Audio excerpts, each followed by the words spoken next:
We are live. Yo. Good morning, ladies and gentlemen. Welcome to Pocky Suffers for Your Entertainment. I'm your host, Richard Pocky Kim. Excuse the poor lighting. I don't know why it looks so bad today. Again, joining me today is special guest, Dr. Ken. Hey. I'll be playing Cuphead again today later, so don't worry. I'll be suffering plenty before the day is up. That game hurts you. That game's hard. Like, I'm enjoying it, but it like the enjoyment kind of chips away slowly as things go on, and I need to realize you might not be able to hear us because I have to turn off Discord because it interferes with the mic. Oh, okay. Are you going? There, fine. All right. So if you couldn't hear us just now, I apologize. But yeah, so we are trying today something that many folks, including Dr. Ken here, suggested to me, which was story time, as it were. If you look at the game, title right now, it says IRL, stands for in real life. Because I won't be playing games, obviously. That's why the window is this big. Let's do this right. There we go. This big. God, the camera's reversed. I can't figure out what's going on. And based on what the poll said, I originally set the poll for a bit longer because I thought Dr. Kim was going to be here longer, and I didn't bother. I did not ask you how long you were going to be here. So, any case, we'll be starting today's session with Pocky Talks for Your Entertainment, and the topic based on, let's look at the Twitter real fast. Survey says,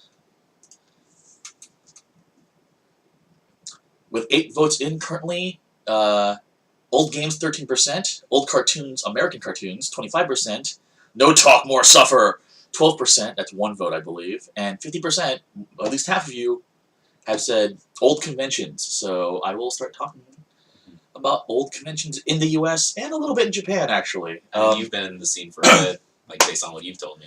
So my first, I'll stick with anime conventions for the most part, I guess. My first sci-fi convention, I was 13, 14. And then a few years later, my first anime convention was 1995. Which con? Katsucon 1, or Katsucon Ichi, they called it, in Virginia Beach, Virginia. I was an attendee at first for like about a hot minute, and it was a convention being run by 2 friends of mine, Larry Drews and Chris Impink, 2 good solid dudes, and a bunch of other people I knew. I'm going to scoot back a little bit, actually, so I'm not like leaning over the edge of the couch. There we go. And having had sort of been volunteer staff, mainly like a security volunteer at science fiction and gaming conventions in the Maryland, Virginia area before this, I kind of knew how conventions were, how they went to begin with. Yeah. That's better. And so I went thinking, all right, I'm going to have a good time here at this convention and just enjoy myself. And that was great. That was fine. And then I made the silly mistake of asking my friends on staff, hey, can I help? And that's where it all went downhill, as it were. Not really downhill, but things shifted very quickly at that point. And then fast forward to 2007, and I'm retiring from conventions after having been almost every possible position at a convention across various events over the 12 years. And that sounds like a lot, but I have friends who've been doing it. They started when I started, and they're still going. You know, bless their hearts. Not in the traditional sense, bless their hearts. Yeah. Who, they're still enjoying putting on shows for folks, and I still like doing that too, but I wanted to focus on my career and such. Right. So I took a step back because I was giving conventions a large chunk of my free time. Yeah. But over the years, I have staffed Katsucon, Otakon, Anime Expo, uh, Anime Next, Anime Central, That was used to be my homecoming when I was in Chicago. Anime Week in Atlanta, a few years That was there. my homecoming when I was in Atlanta. Right. Let's see. I have attended and worked as either staff for an exhibitor or um, working with a guest at Project Acon in Texas, a myriad of smaller conventions across the U.S. I've been a guest at some places because fan guest of honor used to be a thing. Started with science fiction conventions mainly. I mean, now we kind of get like meme guests of honor. It's kind of Yeah. it's kind of funny how that's come back in vogue. Yeah, I mean, the fan guests of honor. By the way, folks, this is just going to be all over the place, so I apologize if you don't, if things don't quite track. But also, if you have questions at any time, please put them in the chat. There we go. That's better. And I will answer questions, no problem at all. This really should be, I guess, Pocky discusses for your entertainment, but whatever. Is anyone actually in the chat? Hello? Can't tell. Can you check on Twitch or? Yeah, actually, hold on a second. Since I'm not having to constantly hold the controller, I can actually. Right. Yeah. It's so weird looking at pictures of myself there. In like a 10-second delay. All right. Oh yeah, we got a couple people. A few folks. Yeah. Everyone I know. That is fine. Yeah. Hey, Dark Star. But yeah, so Fan Guest of Honor was originally given to people who were like community builders. Mm-hmm. Folks who disseminated information about like the fandom that you were in. So the idea of the BNF, the big name fan, was really a thing, and I guess we call them influencers now. Yeah, pretty much. The same thing as the influencer, but in a day and age when you were mailing stuff out to people. Right. These would be people like. Sorry, Asha. Yeah. I don't won't necessarily be talking about the conventions themselves as like if they're good or bad or whatever, unless you got questions about that. I'll be talking more about my experiences having run them and been at them and stories of things that happened to me because of me while, things I experienced while I was there. And like I said, this is going to be completely random. This is a topic that can last weeks and weeks and weeks, honestly. I mean, we already got some really good Friendsgiving stories the other day, so... That's true. But yeah, so I was the fan guest of honor for Katsucon 2, Uh-huh. and at a few other conventions, for a number of reasons that I'll go into maybe in a little bit. Mm-hmm. But yeah, I started. I just wanted to help my friends because my friends were staff, and they were all busy as hell, and I couldn't talk to them. So I figured I will help too, and so I started at the bottom, security volunteer / gopher. And this is, you said you were like a teenager at this I time? was 19. Okay. But although by that point I had several years of convention staffing experience already as a security gopher and such. And I guess I just looked older than I was at the time because I kept getting offered positions and I'm like, I'm still in high school. Oh! Yeah. We thought you were like in college, and I'm like so I don't know. My life has always been weird when it comes to age, but oh well. But I started as a security gopher there, and then over the years, run dealer's room, run artist alley, run art auction, run security, run operations, karaoke, cosplay, MC the cosplay. I've never run cosplay because I know better. I know people I'd rather trust with that. Let's see, guest relations and programming, live operations, video operations were the three things I ran the most. Both as the head of guest relations, as an interpreter for other conventions, as the guest handler manager, as a guest handler, vice con chair, and then finally convention chairman. Okay. At Katsucon, 2 years. That was when I decided to retire. I was like, this is literally eating almost all of my time that I'm not at school, that I'm not like working. So this was like 2007-ish. 2005, 2006, 2007 were the 2 years I was convention chairman, Uh-huh. and then I retired right after the 2007 KatsuCon, and you know, and it's not with like any hard feelings. Like I still love all my friends back there. You know, it was just I needed to focus on me. Like Right. I wanted to stop being a freelancer, as a translator, which really led to being like almost full-time staffer. Mhm. Except I wasn't getting paid by KatsuCon, because it's a completely non-profit thing. Yeah. No one was getting paid except for like whatever freebies we could hand out at the convention itself, rooms and such. Yeah. And so I don't blame them. It's just, but like I wanted to save up money. I wanted to like just move on. It got to the point actually where a convention on the West Coast after I moved called AOD, which just shuttered actually. Oh. Long live AOD. They decided they decided they were done. 15-year run, so good for them. Mhm. And they're probably going to start up another event sometime. Oh, okay. But AOD, they decided to kind of close down. But again, lots of friends who staffed that one, and I was told that I had a no access badge. I was not allowed to staff at all. Not allowed to help. No nothing. Yeah. This was put into effect the first time I was going to go there with my wife and son. Yeah. To visit, just to say hi to folks, because it was nearby. We just drove up to go say hello to folks, and it's funny. Actually, before I'm going to pause on this story for a second because I want to see. Hey, Darkstar, do me a favor. Get Dom in the channel real fast. He needs to be available for this story because he's involved in it.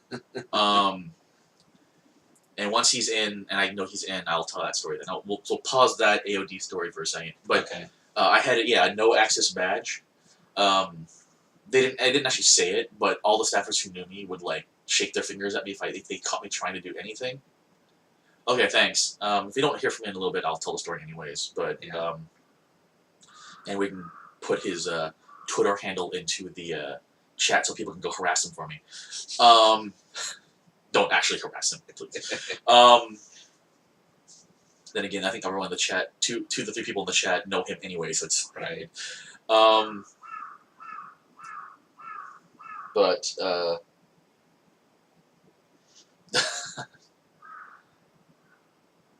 yeah, the I'm not staff and hanging out only with staff privilege. The thing is, one of the reasons I stopped doing the conventions, attending even, was because I don't know how to not be staff. Mm-hmm. My wife, were she in chat, would be shaking her fist at me and shaking her head at me. We went to the AOD, and there are people in a stairwell. There was a stairwell that went down to the bottom floor to the artist alley, and people were just standing on it taking pictures for cosplay, which is fine, except they were taking a long time. They were kind of clogging it up. Yeah. And I, out of complete reflex, just going, "Ladies and gentlemen, will you please..." And before I could say any more, she just clamps her hand on my mouth.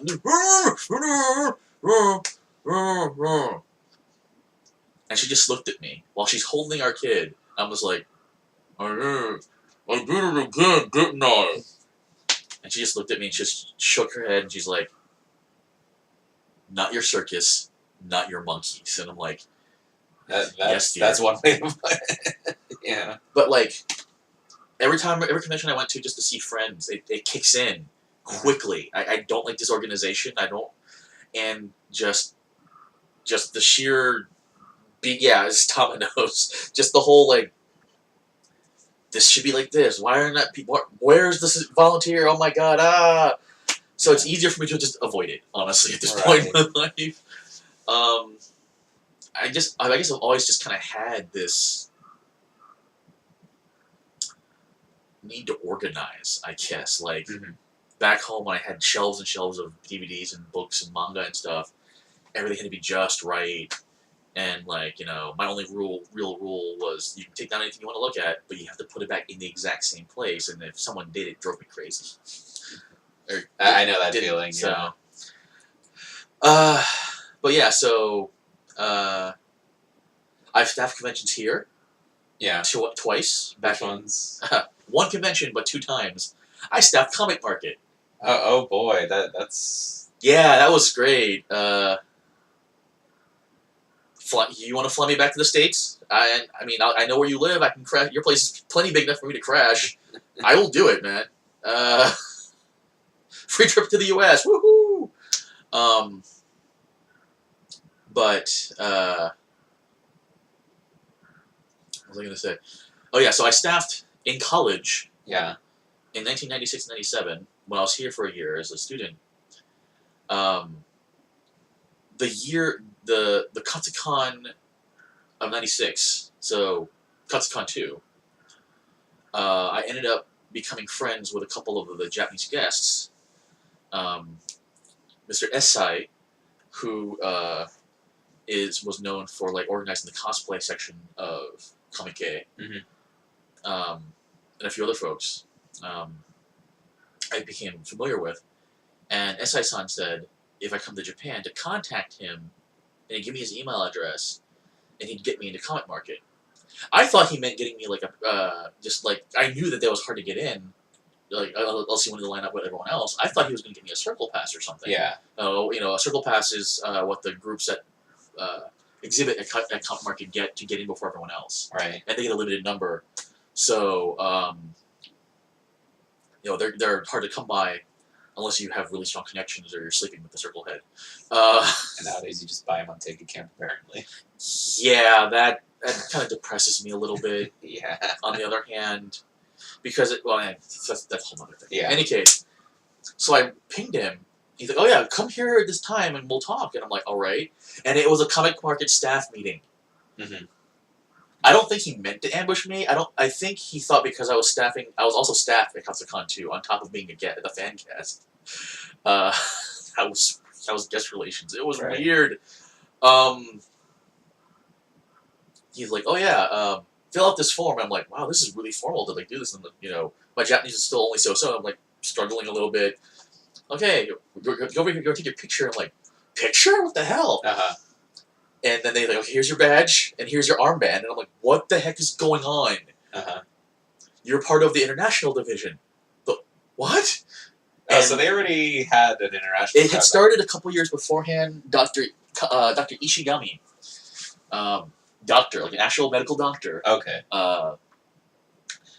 Had started it because he had friends from abroad who were interested in coming to Comic Market, but he couldn't show them around because he's running the medical department at Comic Market, which is sizable.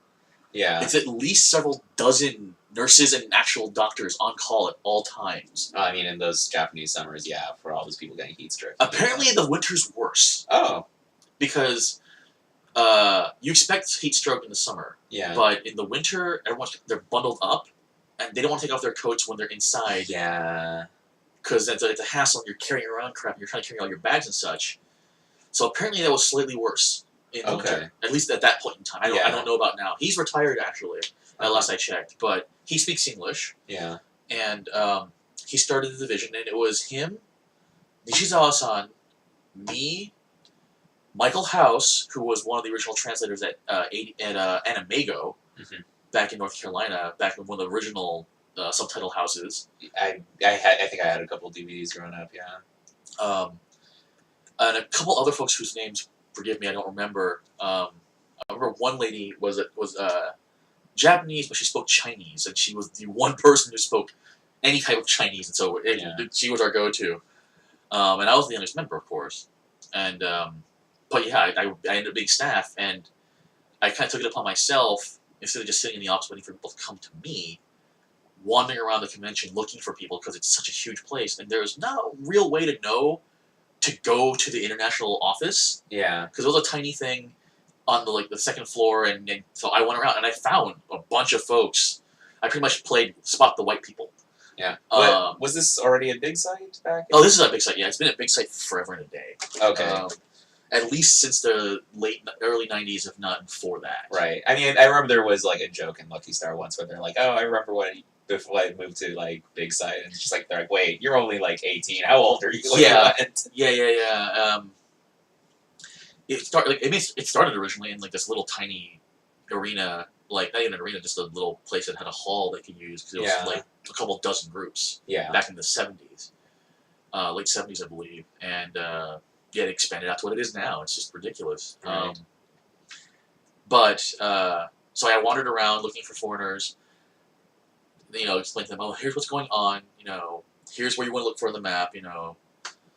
Ran into a couple groups the one time, who were just tourists who just saw the lines and they followed them into Big Sight, not knowing what's going on. Oh my goodness! So they're like, "What?" It was a group of people. I think they're from Sweden. So they were from Scandinavia. And they're like, "What? What is going on?" And I'm like, "Oh, hi. Oh, you speak English?" And I'm like, "Yes. How are you?" And I explained, this is a big comic selling kind of thing. Like, "Oh, thank you. How do we get out?" And I'm like, "Okay, follow me." And I showed them how to go to the exit because they were lost. Because Big Sight, for those of you who've never been to it or never seen it, you've probably seen it in anime if you watch anime. The giant upside down pyramid building. Yeah. And there is stuff in that upside down pyramid too. Lots of offices and shit. I assume that's mostly where, like, during Comic Market, that's mostly where, like, staff and logistics is. No, logistics and stuff there. If you go to the halls, above the halls, so you have, like, if this is kind of like the main walking space, and then you have a hall kind of split off to each one. Yeah. Right above each hall is a set of offices. Oh, okay. That have windows. If you look up in the halls, you see these windows, right? Yeah, you're right. Yeah. Those are accessible from the entry sections of the convention center. Yeah. And that's where medical, international, press, ops, and everything else is. Yeah. So, the upstairs stuff is actually the Big Sight administration, I believe. Oh, okay. Like, I've never been up in there.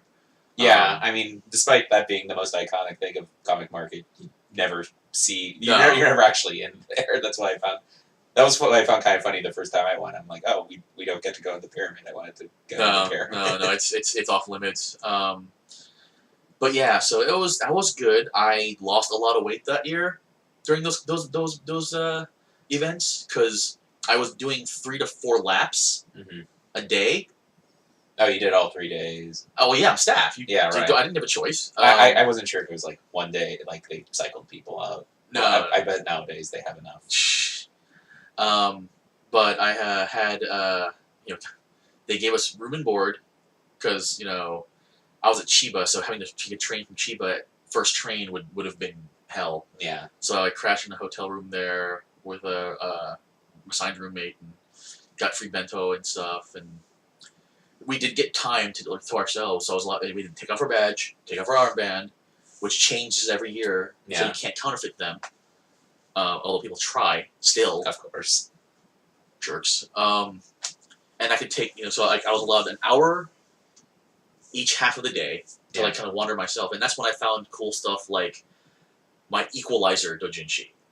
Equalizer. So there was an old TV show, and they made a movie of it a couple years ago with Denzel Washington. Okay. The Equalizer. It's about a former government agent who's semi-retired / retired, who uses his unique skills, quote unquote, i.e. killing, to help local folks who are having problems with local crime and stuff. Okay. And originally it was an old British gentleman. And the doujinshi was about yay big, black and white with a single color piece of card, like construction paper style looking cover with a drawn illustration of our hero from the original TV show. Thanks, Chun. And yeah, me too. And the inside was kind of like synopses and opinions on each episode of the first season. Oh, that's pretty neat, actually. Because that's what a lot of doujinshi was back in the day. Everyone assumes now that doujinshi is always comics. But it's not, actually. A lot of it is, like, if you go... Like, most of the folks, again, who are watching the stream or who we know are into the comic stuff because that's what we're into. That's perfectly fine. But if you go to the sections of Comic Market when you get a chance of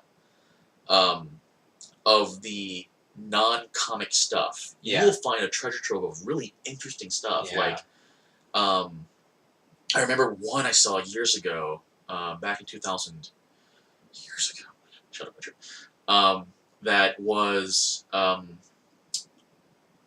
about military knives across the years Okay. and how they changed and what they looked like and like what they were meant to be, like survival knives and stuff like that. Yeah. And it was just like it was a drawn picture of a knife Right. and like little like a line like serrated for use for this and Yeah. and like bottom thing comes out secure supply kit in the handle and stuff like that. And I Yeah. was like, it was really cool. I wish I'd bought it honestly. And these are the ones that are like print runs of 25 and Oh yeah. people who are really really passionate about X thing. Yeah. If I ever go to Comic Market, it'll be to hit that section, Right. just to see the really. Some of it gets a little, really ridiculously obsessive. Like I remember my friend told me once he saw one that was the buttons on Nazi Germany uniforms. Yeah, the military, like the history section, gets a little Ridiculous. esoteric. Yeah. My first Comic Market, the one that I saw in that section, I won't forget. It was a photo book of escalators, just like the different horsepower motors, all that kind of stuff. But it was just documenting different brands and makes and models. I'm like, I wish I had money on me. Like I'd already spent it all on other books, but I was just like, that's the kind of stuff that I love, and I like supporting those kinds of creators. Mm-hmm. As much as I love getting the books that are comics too and such. Oh wow, yeah, that's awesome. Like, shit, not Bumbetsu. I can't remember the title the word anymore, but the exploded diagrams and stuff, and just things like that. Let's see, but the two that I had that were the most esoteric were the Equalizer and Ally McBeal, which was known as Ally My Love here. And again, same thing, kind of synopses, opinions, but also like a 4-page little comic they drew of like their own fan fiction, I guess, of Ally McBeal, and I'm like, all right, yeah. It was it was just a lot of fun. I will never stop Comic Market again. Although at this point, the international division's gotten really big because there's so many foreigners who go now. Yeah, I mean they have announcements over the loudspeakers in English being like, if you are lost, please come to this division, and then they'll replay it in Mandarin, Mandarin, Cantonese, Korean, English. I think someone told me they have. I think if Oliver's still there, they might be able to do German. They might have had him record in German then. I haven't heard it in German. Okay. Last time I was there. My friend Oliver Bolzer, I believe he's half German, half Japanese. It's been a while since I talked to him. But we used to do like all of us doing that actually, so that's kind of cool. I fully expect there to be like, I guess they don't. I guess they probably stick with English because it'll get too long otherwise. It's like an hour of just one announcement. Yeah. But yeah, the majority of the people showing up probably are from China and English-speaking countries, or at least people who can understand some English. Yeah. But yeah, like if I go ever, it'll be to go say hi to them. Although I don't know if anyone there will be from the original crew that I knew. I imagine it cycles out. I know that everyone that I recall off my head is probably no longer part of the group, which is fine. Although then again, convention staffers sometimes you just never stop. 12 years for me, remember? So yeah. So I'd go like at like 1 after the throngs have died down, and then I'll have to fight everyone to get in. Yeah. So say hi to folks there, people I know. Unfortunately, Mr. Yonezawa, the founder of Comic Market, passed away a few years ago. Wow. I believe his wife is still running it, or at least in part. But if she's there, I should go say hello. I'm not sure if she'll remember me. It's been a while. And then, like I said, probably go hit the esoteric book section just to see what's there. So I've staffed conventions in 2 countries. So I guess while we're still on the subject of Comic Market, like, what did you find was was there did you find major differences between them and like the U.S. cons? Oh yeah, tons. Like, because for the one thing, I'm not sure I would really call Comic Market a convention. Yeah. I mean, it's a sales event. Yeah. Because convention kind of conveys the idea of panels and workshops. Mm-hmm. Plus, there might be an exhibitor's hall for purchasing things. I mean, but not always, actually. Yeah. Traditionally, a convention is a gathering. Right. for sharing of things. And on that note, it is the same. It's everyone's sharing Yeah. their thing, but the focus is primarily on the sale. Sure. So in that case, it's more like a Comic Con than it is like a fandom convention. Because at least for the U.S. definition of a fandom convention, you've got like the panels and workshops, larger events, anything from cosplay to concerts to dances to whatever, an exhibitors hall usually of some sort, an amateurs hall, aka Artist Alley. Yeah. Which I mean, that's what Comic Market really. Yeah, Comic Market is just a giant Artist Alley with a lot of pros and now companies too. Yeah. Which is like it's pretty much become it's definitely more of the American style Comic Con, and I mean more of like the non San Diego Comic Cons even, because those are still people selling comic books and artists selling their own pages and doing commissions. But like the biggest thing really is the fact that it only lasts 6 hours, right? 10 to 4 each day. Yeah. It's also twice a year, which is a big like they're not counting PAX because those are all individual events really. Wizard Worlds are individual, like they're run by the same company, but they're held in different places. Yeah.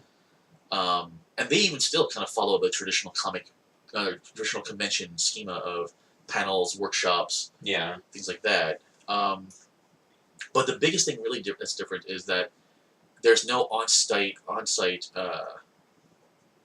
You don't stay on site.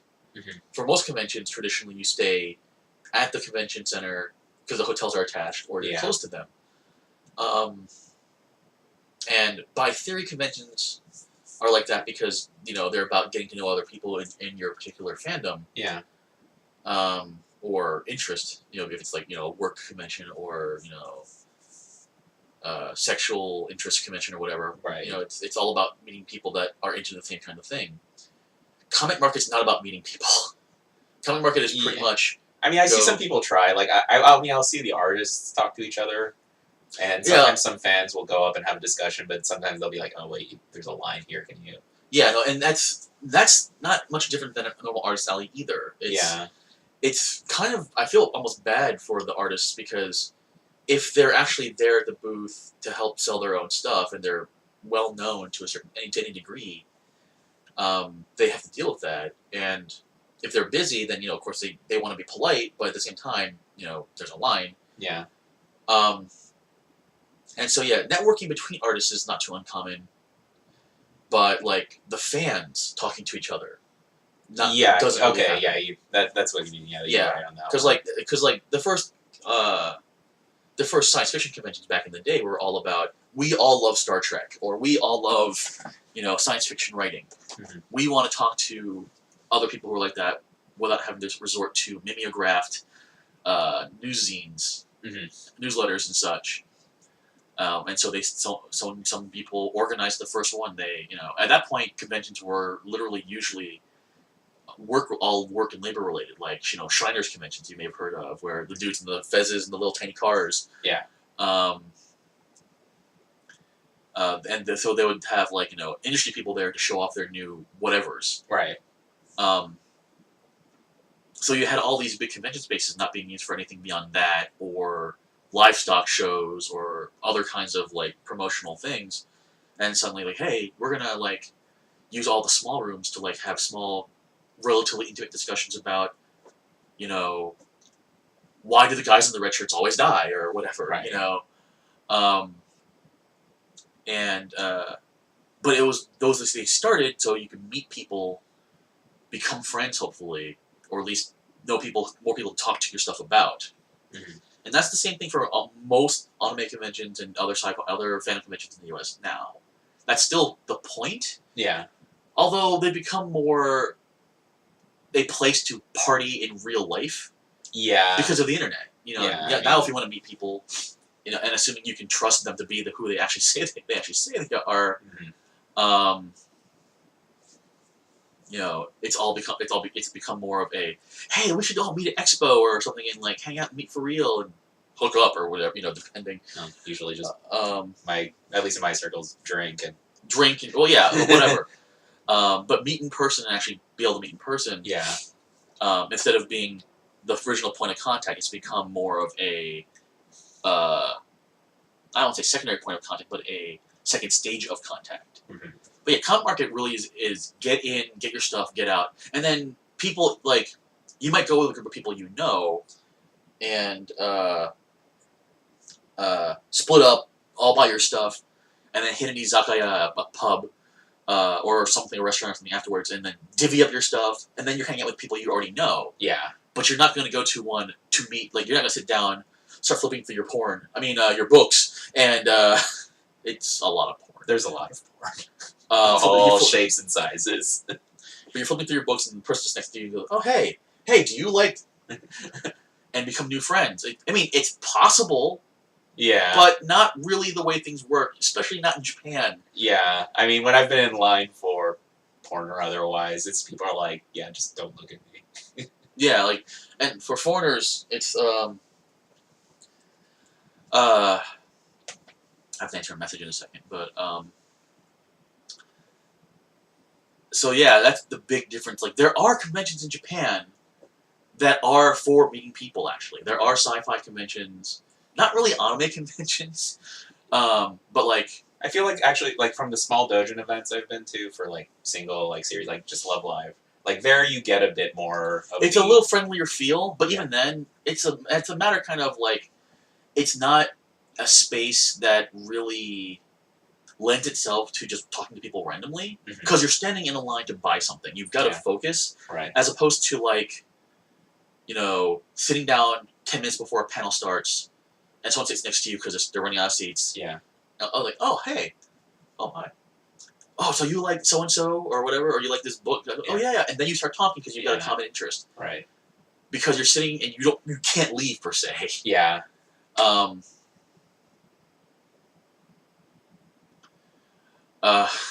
Sorry, Yasha. But, I don't track them because I don't really track cons anymore, but some folks out there may have seen these animations that are on YouTube now for an event called Daikon, the Daikon animation. Yeah. Those were created for the Japanese National Science Fiction Convention, which at the time was called Daikon, big convention. But of course, their mascot was a daikon, a Japanese radish. Right. And they were animated by people who were working in the industry. At the Gainax folks, right? A lot of the people who ended up becoming Gainax, Yeah. But before they were necessarily anime fans, they were sci-fi fans. Star Wars, Star Trek, Space 1999, stuff from England, all sorts of stuff. Japanese sci-fi, of course, as well. And as far as I know, those conventions are still going. Oh, okay. But they're just not, like, I don't track sci-fi anymore, so I don't really keep track of them, but I remember a few years ago, the Worldcon event was held in Japan. Worldcon is an annual event that gets held in a different part of the world, and it's kind of like the Olympics. They have to you have to start a committee, and you have to put in a bid to host Worldcon. Huh. Baltimore did it in '98. Yeah. I helped staff that one. That was, oh Lord, that will be a story for another time.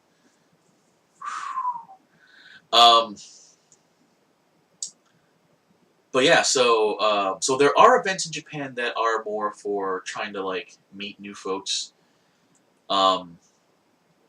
If that's the kind of thing people are interested in. But yeah, but the comic market itself is definitely, because you've got the term taikai, which means large event or convention.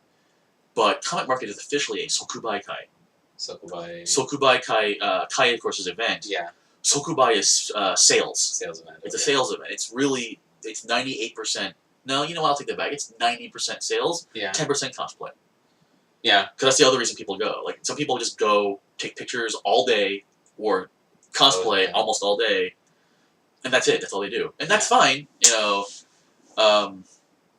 I would have to go troll through the cosplay area looking for foreigners to make sure that they weren't breaking rules when I was staff. Not because they were being awful people, but sometimes, they didn't know the rules. They didn't know necessarily you're not supposed to take pictures without asking first. Yeah. Especially since, to them, they're here on vacation, and it's kind of the reverse panda effect at that point, Mhm. where the panda effect is the idea that when you're a foreigner in Japan or any other foreign country, if you're not from that country, people look at you and anything you do is amazing.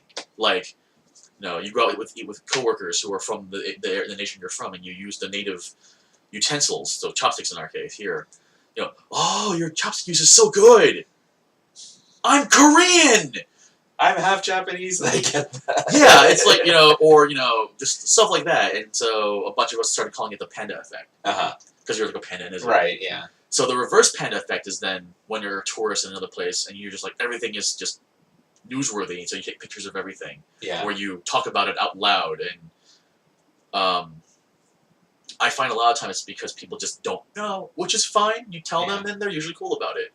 I only ran into a few instances of foreigners taking pictures, and I would just wait for them to, hi, oh, you speak English. Yeah, welcome to Comic Market. Oh, thank you.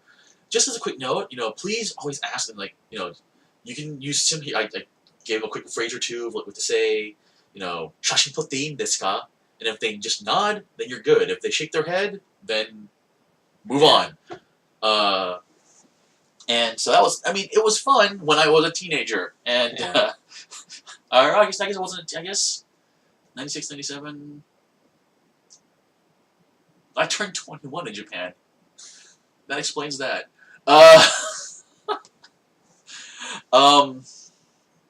So yeah, Comic Market was definitely an interesting experience, and I'm glad I got to do it before. Like, it was already gigantic at that point. They were already hitting 300K a day. Yeah. Or 300K over the weekend rather. Right, yeah, that's. And now they're hitting 300K a day apparently. Something Now, like, yeah. a day. Oi, oi. Yeah. But from I guess from the staffing perspective, even though it's like a shorter period of the day, it's also, would you say, more concentrated work? Oh yeah, no, it's definitely because even the biggest conventions in the U.S. are nowhere San Diego Comic Con hits 6 digits per day, but it's an all-day thing, and people are filtering in and out. Mm-hmm. Comic Market gets hit with it at the beginning. At 10 a.m., that several mile-long line attempts to storm the castle, as it were. Yeah. And I remember being one of the guys, the second day I worked, having to shout for almost an hour, "Hashiranai kudasai! Aruite kudasai! Please don't run! Please walk!" People were trying to I swear I saw people trying to do this to try to speed themselves up, launching themselves off each other. I'm like, that's not how physics works, And I felt the Jackie Chan meme. It's like, yeah, and for an hour, my throat was dead after that hour. Oh, I bet, yeah. And I'm sure it's worse now. Hell, apparently they have to yell that at the circles occasionally because they show up late and such. But the thing is, it's still a relatively well-oiled machine from what I'm hearing. I mean, they've got their cattle herding techniques down pretty well. All that, everything gets set up properly. They've expanded a noble gas to fill the volume that they can take, and science jokes. Well, it's not just noble gas; it's every gas. Every gas, yeah. Sorry, I was trying to remember the word. It wasn't proper. I was trying to remember. Yeah. But in any case, I didn't know it was just like a gas. But in any case, thank you, Science Man. Yeah. They rent out every table and chair that Big Sight has, sets them all up, and man, some of those things are rickety as shit probably by now. And they get them all set up. Their staff, we got that at there around 6 to 7 in the morning to set up all the tables and chairs. And this was on day 1 or the day before? Day 1. Okay. Day 2 morning, it's cleaning. Hmm. Because Big Sight has their own staff, but not nearly enough. Oh, yeah. And also, you have to go through and make sure the labels are still there. Make sure boxes are make sure the boxes are being properly set in the right places. Yeah. Not necessarily checking to make sure they're on the right table, but make sure that it's not being left in the alley by lazy delivery people, Mm. which is rare to be honest, but still, it's a check you needed to do. Yeah. You know, the editorial, not the editorial department, the publications department is getting their table set up on the last day, their tables set up with the forms for the circles to come by and grab to apply for the next event. Yeah. So yeah, it's just kind of a ridiculous amount of effort. You know, doctors and nurses are checking their station Yeah. to make sure that everything's prepped for, you know, they've got IV bags Right. for dehydration. They've got, you know, all that stuff. International divisions, making sure everyone's ready and counted for. If any press is coming in from out of town, they're in charge actually, because they have to go interpret. Me showing around a Korean news crew in '96, in '97. I don't speak Korean, so we're speaking Japanese to each other in part, and even then I was like I was not good really at that point. Yeah. So this weird mix of English, Korean, and Japanese, and I was like, my brain's, I'm gonna have a migraine at the end of this. But they were very kind. I was like showing them around places, and they were taking footage. He wasn't there wasn't a reporter. It was just a camera crew. Yeah. And they were really nice, but just like, oh, we have a Korean. I'm like, no, wait, no, God, please. So, but yeah, so they're getting, going over their list of, press so and so is coming from, England or France or Canada or America or Peru or wherever, and making sure that someone's available to show them around. Everyone has their schedules and stuff like that. Even back when I was doing, we had press showing up. Like I said, the Korean news crew. Yeah. And then the press crew, press division proper, after checking with us on our schedule, is working with all the Japanese press is going to show up because, of course, someone's like, slow news day, we need to do a quick thing on Cut Market again. Yeah. And, so they can go, wow, sugoi, in the studio. And God, I'm tired of those. I'm so tired of those. Yes, Cut Market's the thing. I think most Japanese people who are not 2 years old know now. Yeah. So yeah, it's kind of a ridiculous amount of effort that goes into it. No one's paid, except for the Yinkai, the organization committee, because it is their job to get the convention running and everything set up for the rest of the year, and they do it twice a year. There's I think maybe a dozen of them or something like that, maybe, because it does take a lot of people. Yeah. But they have to negotiate with big sites still. Yeah. They have to negotiate with all the delivery companies so that, because one thing about Comic Market is, since it's in Ariake, Japan, Tokyo, one of the man-made islands, there's only a few ways in and out. And if you buy an inordinate amount of books, like I've seen people do, you literally cannot carry them all, even with hand trucks. So the delivery services are just right there. Yep. You walk up, they will hand you a box, they will hand you a form, they will hand you a roll of tape, you go off to the side, you put your stuff in, fill out the form, bring it back, they make sure everything's solid, they take your money, they put it behind them, you get it in a few days. They do not judge. That's why they hand you the tape. You have to seal the box. I don't think they want to see that. And it's not. It's as far as I know. It's Yamato and a bunch of the other services too. Just not the National Postal Service is all. Actually, JP Post now has a booth at Comic-Con. Oh my god! Okay, guess they finally decided they wanted that sweet cash. And part of it is they sell limited edition stamps.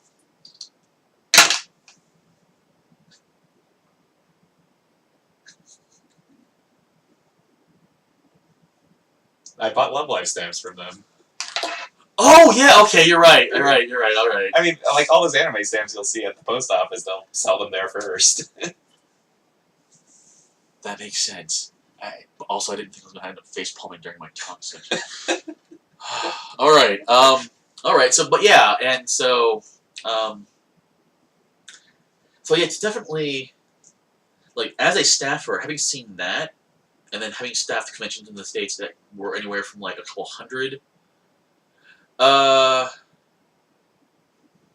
Normally it's Hamsta. I'm not sure how we're at this point. I'm gonna go look at it because I know I haven't done a lot recently because I've been playing games that didn't have bad jokes. Although apparently I'm playing a game next month that will probably have me face palming a lot. Oh boy.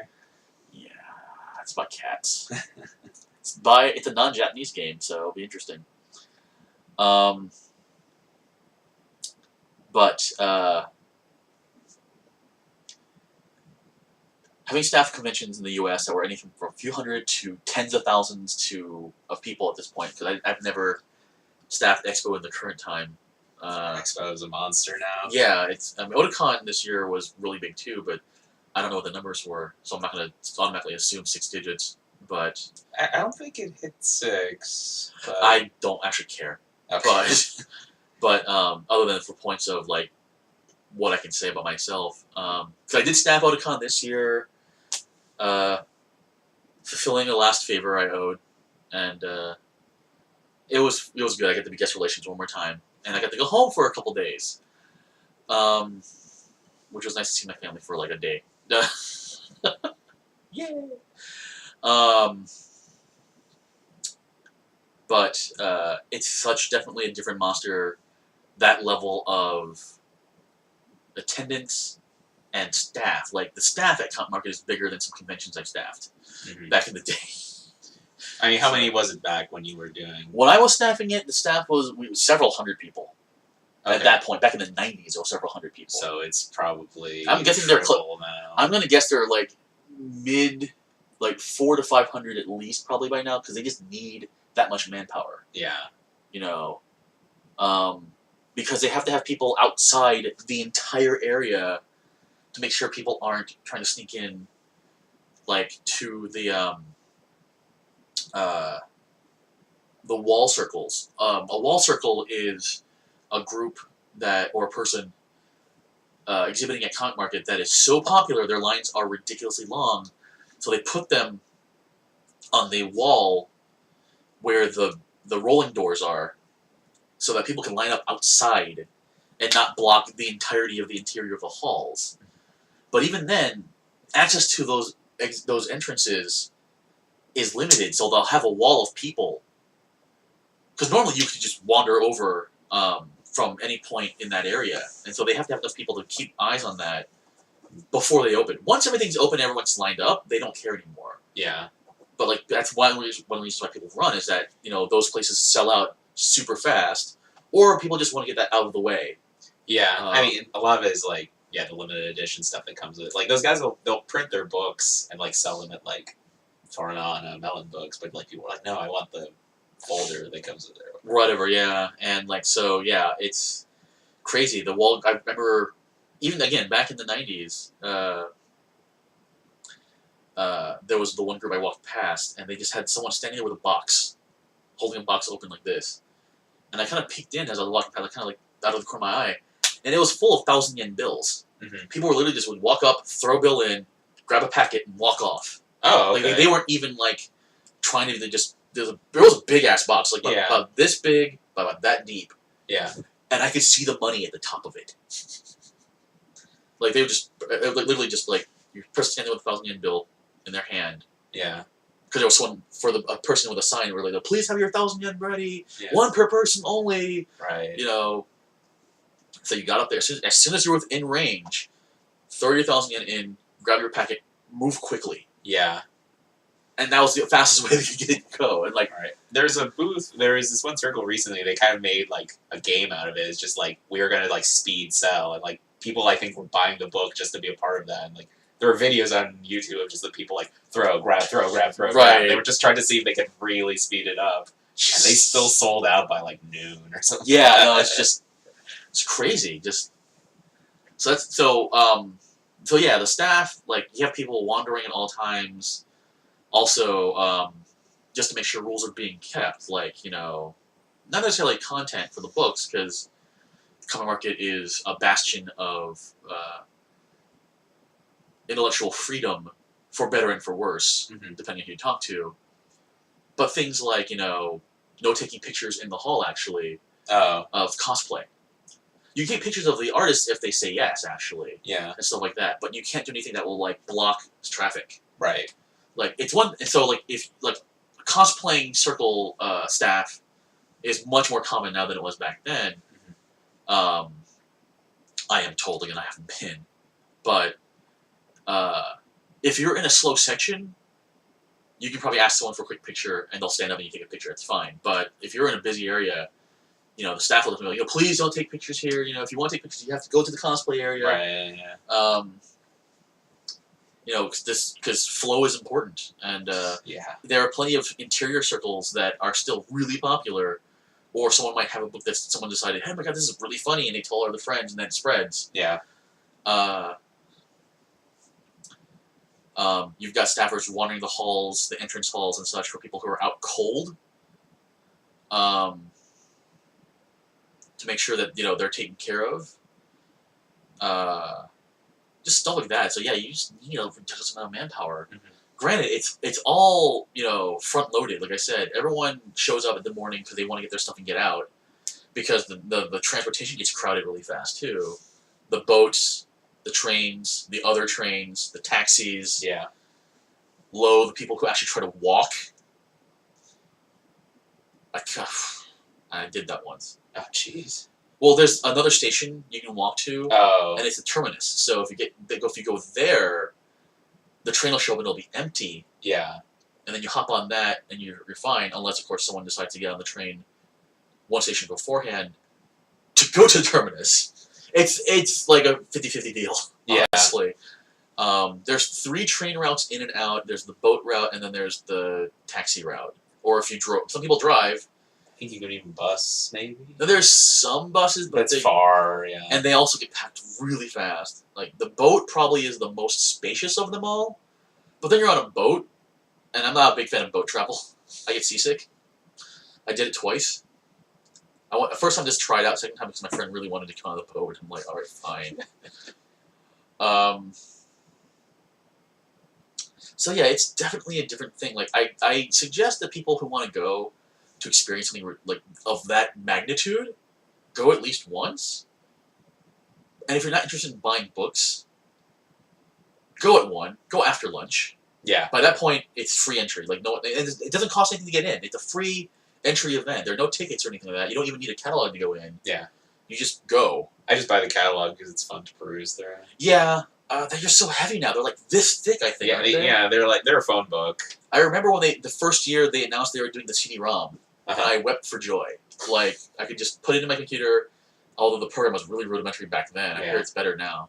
Well, what it does now is it just connects to like the web catalog, I think. Right. So it's just kind of like, what's the point? Right. Just give me a URL at that point, then. Yeah. Well, you have to pay for the web catalog. If you want to like unlimited access to the web catalog, you need to pay like $5 or something like that. Well, yeah, I think it's probably just to pay the server upkeep. Yeah, it really is. Because they are themselves a non-profit, I believe. Yeah. Yeah. No, we're talking. Hey, Crescents. Yeah, we're talking about Comic Market right now. And my experiences that were there. You've actually heard a lot of these stories, I think, but. Crescents is a friend from Maryland. Oh, okay. And so he's heard a lot of my stories already. Uh-huh. But yeah, so if you're gonna go, hell, if people are here and like, let's go to Comic Market and just see what it's like. Sure, I'll go. Will you first train? No, I will not first train unless there's a really, really good reason to.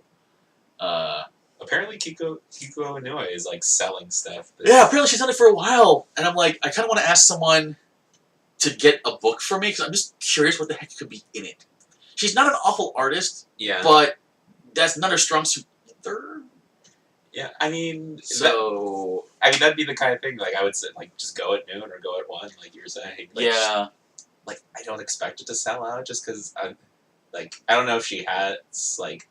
If the crowd that goes to Comic-Con is still like, I'm sure calling for her. I don't know. I'm sure there's plenty of people who are still big into her. Like One-san Oi is still a big thing. Right. So, I agree. Yeah, with what Yeisha's saying is like that's the time where we've gone in the past, and that's been like just smooth sailing. Line up overnight? No. Just also you're not allowed to. You're not supposed to. The police will actually just make you disperse. Like, I remember I was staying at the hotel near there for when I was staffing, and I went to get something to drink because I couldn't sleep. So I went to the Komini, and I saw people just milling about, like, just wandering near Comic Market, and I'm like, what's going on? Like, I asked my roommate, and they're like, oh yeah, they're getting ready to line up as soon as they're allowed to. So they were staying awake all night. And I was just like, no, can't do it. Yeah. Cannot do it. And yeah, it was God, no, I cannot do it. Oh, good God. Um,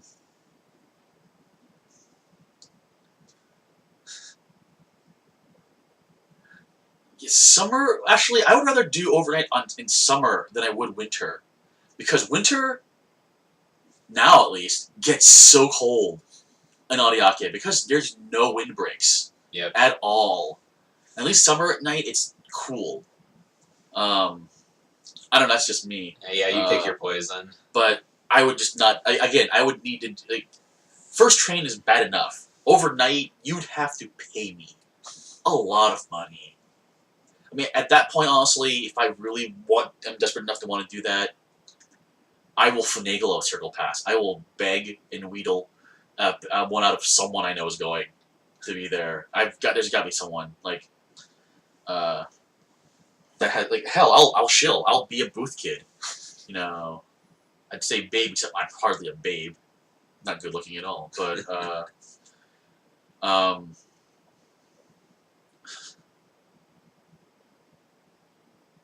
yeah, I don't know. I just when I go to events now, I go to see people. Mm-hmm. Like in Japan, there is a tradition of what's called sashire. It's a gift for someone who is not necessarily performing, but someone who's there like someone is there for a specific reason that is not like at your home, like at a concert or something like that. Mm-hmm. So you bring something for them. It's a refreshment. Yeah. And so when I hit Comic Market in 2000, 2001, I would bring stuff like I had bought stuff from the States with me, and so I'd have like Ghirardelli chocolate or whatever. Yeah. As sashire, stuff that you couldn't get here at the time, and just go see people I knew. People I had worked with who had been at conventions in the past as guests. Mm-hmm. Not people I would consider friends, but I was trying to actually maintain kind of a friendly relation with them for the convention. Or groups that I was just actually a fan of. Like there was a group called Santa Cruz that their specialty was Anna Miller's. Anna Miller's was a restaurant chain. I think there's one left in Shinagawa. Uh-huh. And their outfits are dirndls, based on dirndls, the German strappy dresses. Oh, yeah. And they were, before there were maid cafes, Mm-hmm. there was Anna Miller's. Yeah. Go for the pie, you stay for the waitresses. No pictures allowed, and like a whole bunch of stuff. And like, and but they were restaurant chains. Like, normal people would go. And then you had to be like, family with a cute kid, family, couple, dude by himself, group of otaku. Mm-hmm. Like, you could tell because they're all there. You could tell. They were just all otaku. Yeah. I like the food, honestly, and Okay. I like the outfits too, but so I would go if my friends wanted to go, but like it wasn't like the maid cafe thing where you're like getting to interact with the waitresses. Right. But this group, Santa Claus, the woman who ran it used to work there, and she kept, possibly illegally, her uniform. So she would wear it, and like that's what caught my eye the first time in '96. I'm like, oh hey, and I bought their book, and then the next time I went and they were there, I brought them a sashida, and a few years later in 2000, I brought them another one. Oh hey, you're back, and I'm like, yeah, I'm living here now. And I'm like, oh cool. So, and I do that in the States too. Like, for Comic-Con, for SDCC, I have friends who worked in the American industry too. Yeah. And so I'd like, hey, dude, hey, Jeff, have you eaten? Here, have some McDonald's. So, and so on my convention stuff too, I'd do the same thing. Like, make sure my friends in Artist Alley and such were eating and enjoying themselves. And like, for them, it's a little easier. It's like, I'll sit behind your table. What are your prices? Go get something to eat, or go use the restroom, or take a shower, whatever. And it's always fun. Like, no, I'm not so and so, but I play him on TV, and stuff like that. But yeah, so I don't know. I'm winter comic market. I don't know. I mean, just super casual mode, yeah, noon, 1, whatever. Yeah. We'll see. I don't know. Like I should. The problem is, I I want to check to see who I know is gonna be there this year. Mm. Because I'd go to say hi, bring sashide, maybe buy their new book if they're someone I know. Yeah. But most of the friends I had, or actually most of the groups I knew, I should say, I can't necessarily call them friends. Yeah. Most of them are either retired or they're too busy. Mm. Like one person I know is busy as hell with their day job. I talk to them regularly, and they're like, yeah, I haven't been at comic market for like 5 or 6 years now. Oh, really? And like he was, I don't like he ever hit wall circle, but he was pretty popular for a while. Yeah. And now he's just as busy working on his day gig. He told me he actually hasn't drawn for himself in like a long time. Yeah. It bad. But there's so many people. I guess I could like go through my Twitter list and like see what artists I want to get a book from. Yeah. But I like digital better now. It's City Space. All right. So that's Comp Market. Definitely something people should try out. I think once, maybe just once, if you're not interested in buying Japanese, mostly fan-produced art and books. There are plenty of pros who go. Sometimes I wonder why. Like how can you have the time to do this and your book? Why are you how are you breathing? Levels of ridiculousness, but Yeah. you know. I mean, I think for a lot of them, it's like the more passion projects that they're doing at Comic Kids. Right, which I get. I understand that. It's just more like I am just surprised at the fact that they have the energy to do so. It's true, yeah. Like, wow, like you put out a weekly comic and you're putting out a doujinshi. Yeah. Well, I'm talking about once if you're not interested in the books. Like you're interested in the books, so that's fine. Like I think it's the kind of experience of like, there aren't a lot of ways to witness 200,000 to 300,000 people in one place at one time, without like, no, there's just no way really to experience that except for this really. I mean, yeah, not even like Olympic stadiums or that. Yeah, like and you could be next to the Olympic Stadium and like amongst the people going in or out, and it still wouldn't be that many people. Yeah. Like it's an experience. It's ridiculous. It can almost be overwhelming at times, but it's something. I think it's interesting at the very least. But to in 2020, I think I'm taking my family on a vacation out of Japan. Dude, Airbnb out your place. I might charge like 4 times the rent. People will pay.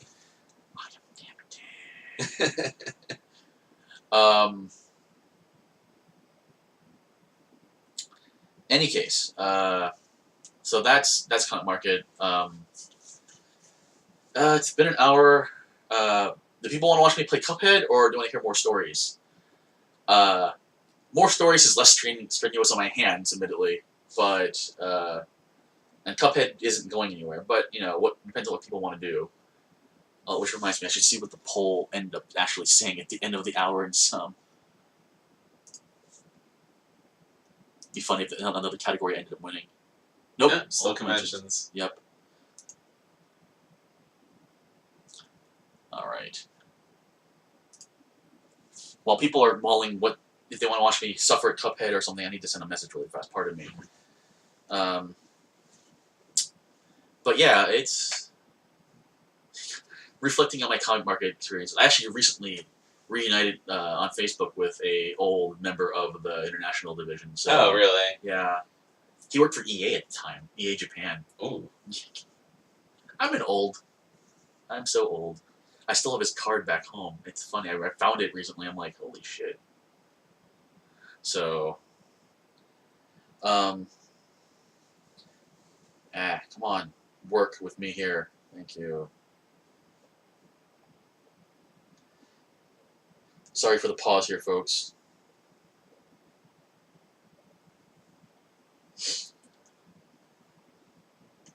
I wasn't sure. I'm not giving up quite yet, but like the dragon fight like is so hard.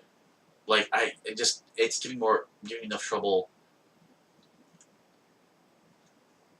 But I was making some progress on the other island, so we'll see. Like I don't know. Maybe today I'll just take a break and just keep talking, and then we'll, or at least until Ken has to go, and then I'll switch then. Yeah. Because there's not enough people asking questions in the chat. No offense to you guys, because you guys know me. So. Right. All right, we'll just keep going with story time with Grandpa Pocky then. Yeah. Back in my days. Wow, you've upgraded from uncle to grandpa. I'm Grandpa now. My kid had kids. Don't you understand? I have no idea where that voice came from. I'm so sorry. But back to American conventions. Yeah. I mean, yeah, that was your real bread and butter for a bit. Yeah, like I was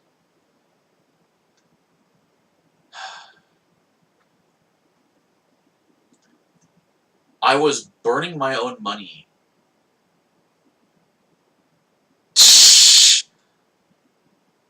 Koko wa dare? Watashi wa doko? Where is he? No, who is? Was it? Who is here? Here is who. Where am I? Yeah. So I am where? Yeah. Any case, so yeah, it was not really sure. I guess. No, I'll wait till someone actually asks the question. That is not you. Like if someone in chat asks me this question someday, I'll tell the story of why I'm Pocky. But yeah. I mean, you told that story last night, and it was good. Yeah. I mean, I think Yeah, it's also heard it. It's a fun story. I will, and everyone else in the chat knows it too. So I'll hold off that for when there's strangers in chat. But yeah, like back in the day, if you had staffers who were coming in from out of town, we were paying our own way usually. And that's one of the reasons why I retired. Also, like I did a quick calculation, and I had burned 5 digits of my own money staffing conventions. Like over time or total? Oh, okay. Okay. That's still a lot over 12 years. Like yeah, I mean conventions I could drive to, anything within a 4 to 6 hour drive. So obviously stuff in Baltimore and DC, Virginia Beach for NecoCon and for the first couple Katsucons. Yeah. Anime Next up in New Jersey. The second Otakon in at Penn State. I guess that would be.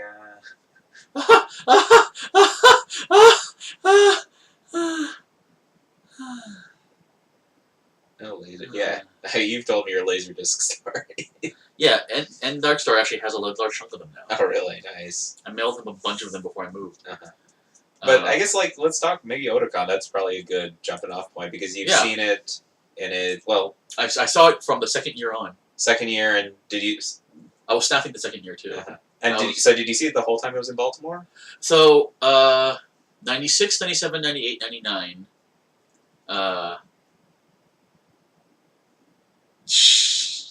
Christmas. 90. Let's see. Yeah, 95 I didn't go but it was my family wouldn't let me go out of state for a convention that wasn't Virginia at that point. Even though I was 18 at that point. I was 19 actually, but my family was a little like they didn't want to take the car. Is all. Yeah. No wait, no Otakon was. No, Otakon 1 was 94, wasn't it? Because Katsucon 1 was 95, and that was February. And then I went to Otakon 95, which is the second one, at Penn State. So it started at university. Yeah, it started with a bunch of dudes. Let's see. Asher, Todd Dissinger, and a few others, I believe, who were Penn State University students. Yeah. And because the first convention was 1991 in the States, AnimeCon. Yeah. I've heard the legends, but that's about it.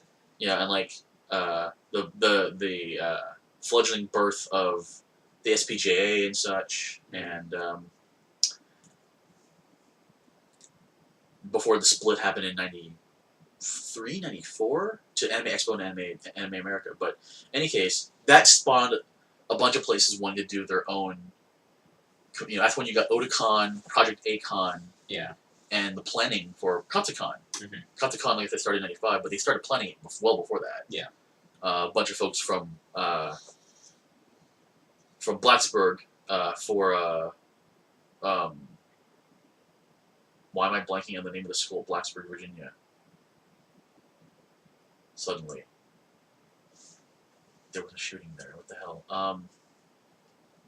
Virginia. Virginia Tech. Yeah. A bunch of Virginia Tech kids. Again, Kristen Pink and Larry Drews, amongst others, started the convention, but Otakon got there first. Mm-hmm. And so they were Penn State. So I drove up to Penn State. Yeah, Virginia Tech. Yeah. So we drove up, made a couple friends. But by that point, they'd asked me if I wanted to help staff the consuite when consuites were a thing. Consuites, aka come get your cup of lukewarm Coke and your handful of trail mix that someone probably put their disease-ridden hand into. Oh boy. Consuites are no longer a thing, and I'm very glad of it because it all sorts of problems too with the hotels and such. But so that was my first staffing position at anime conventions. It was just helping keep the place stocked, making sure people are happy. I think they did it in part because they wanted me to bring Pocky to them. Jerks. Not really. But and yeah, so it was on the campuses, convention spaces. Mainly just like a bunch of classrooms and exhibit halls, but seminar halls. Lecture halls, yeah. And then one of the bigger multi-function rooms for the dealer's room and such. And it was there for 95. 96 was Hunt Valley, Maryland, which is north of Baltimore. A convention center I was familiar with for Balticon, which is a science fiction convention then. Okay. It's still going. And again, I was staffed there. I think that time I was green room. And then 97, which I did not go to because I was still in Japan at the time. Barely. Like, I came back right after Otakon, after my year here. Yeah. Was their first year in Baltimore. So I missed the first year. Okay. So they transitioned from being just a university thing to, like, the big... They grew fast, yeah. Like the 96... Well, hold on here. 95? Yeah, 96 was Hunt Valley. And the Hunt Valley Marriott. Yeah, most conventions... I won't say all, but many conventions started off as like a bunch of school kids saying they wanted to do a convention. And it's all the time a one-day thing, like, just like 10 a.m. to like 6 p.m. because the classes are shutting down and the campus security won't let people stay around. Yeah. Back in the day, I did tons of one-day sci-fi and gaming, like tabletop gaming conventions that were pretty much that campus's gaming or sci-fi or anime club putting together a little thing, like, they pulled together whoever they could. Sometimes it was like the Japanese professor at their campus to talk about Japanese history. Yeah. Whatever, it's a very tried and true tradition. And like, when I see conventions like, oh, we're going to be so big out the gate. I'm like, no, you start one day. Like, no, don't. You got to crawl before you can walk. Yeah. But yeah, so 96, Hunt Valley, 97, Baltimore, and then Baltimore up to this past year. Yeah. This year was the first year outside of Baltimore. So 97, 98, 99, 2000, and then plus 16. So 20 years in Baltimore. That's at the convention center, yeah. And when they moved to Baltimore, I remember thinking to myself, dang it, I'm not there. I could, like, drive in and out. It's so close to home. It's like half hour. Mm-hmm. I don't have to spend money on a hotel, although I always end up spending money on a hotel. Because I was staying with friends and such. Right. And so for Otakon, I don't think I've ever been an attendee at Otakon. I would need Jim Vol or someone else in here to talk to me, to kind of remind me about it, but yeah, there's nothing wrong with that, honestly. Conventions don't all have to be Otakon or Expo. I hate that idea that you have to be giant. It's no. Look at your audience, see who you're getting, reach out to them, grow slowly and organically. You know, Otakon didn't go from, like, the first Otakon I hear was like a couple hundred people. Second year was maybe 1,000-ish, which is why they moved to Hunt Valley. Also because they just outgrew. When you outgrow a venue, that's when you start. You know, then you expand and you grow. 96 when at Hunt Valley, I was guest relations that year. Actually, as I think about it, because I was guest relations that year for American side guests. Wait, no, you know what? Hold on. Oh no. I was guest relations, but I helped the one Japanese guest they had. I think actually I was the driver, but one of the two people spoke English, so it was fine. My Japanese skill didn't necessarily matter at that point. I remember this now because they stopped at my house because the guest wanted real kimchi.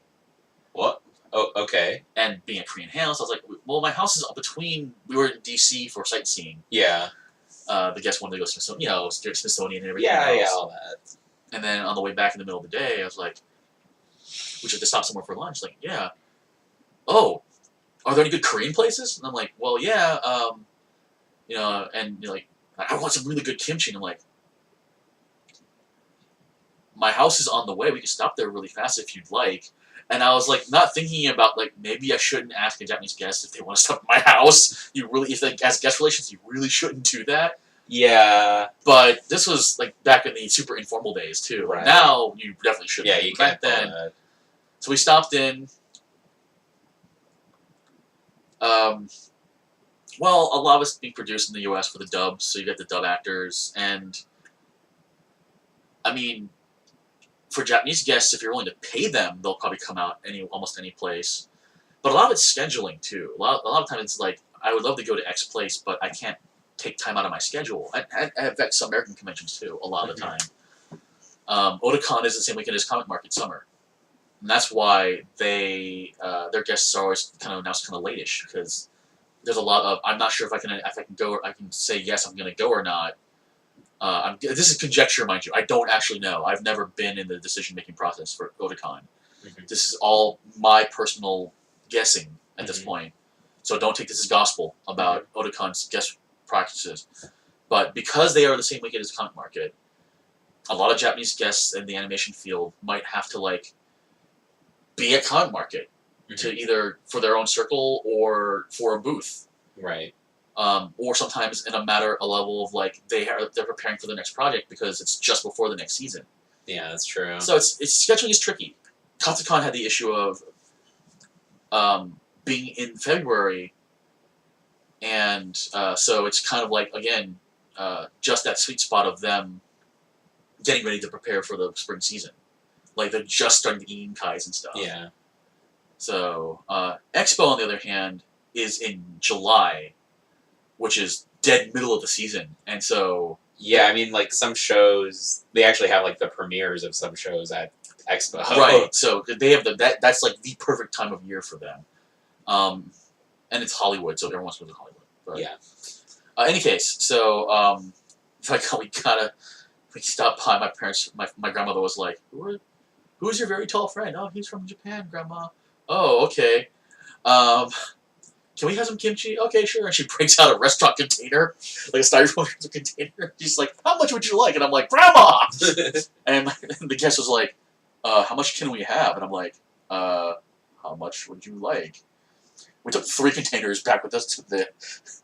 You was really hankering for some kimchi then. They ate it over the weekend. Because they had a little fridge in their hotel room. Yeah, still. Like... And they shared it with the other guests. It was great.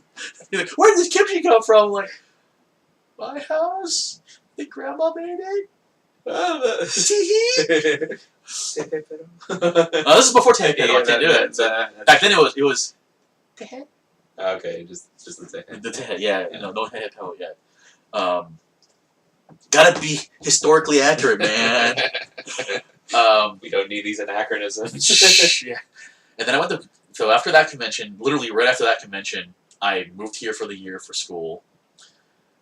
Came back after 97, so I missed the one Otakon. 98 Otakon I staffed, 99 Otakon I staffed, 2000 Otakon I staffed, then I moved back to Japan again. And I missed 2001 and I missed 2002 because I was here. And then 2003 I was back in the States and I staffed pretty much until 2007, helping out in various departments. Usually guest relations / green room, as an escort interpreter. But although a couple of years I was running Artist Alley, that was a kick in the head. So yeah, it was interesting because being in Baltimore, I'm like, we're gonna go for there. Well, how about over there? What about don't go there? Do not do this. Do not do that. It was wonderful. I knew it like the back of my hand, Right. and I could theoretically walk to my mom's store. It was within walking distance, so I could go walk in. Hi, Mom. Richard. Why are you here? Oh, I'm at the convention center. Oh, cartoon. Yeah, it's Mom, cartoon. Okay, bye. Just walk back. In my break times, that was great. Yeah. Lexington Market's nearby, so I could just go say, screw it, I want a turkey leg for lunch. Nice. Turkey leg, big ass thing of white rice and gravy. That was my lunch. Mm-hmm. No, that kind of center food. F that, man. Yeah, man, that stuff's always been garbage. I mean, the food can range everywhere from okay to decent, or from crap to decent, but the price is just like... Yeah, it's gouging.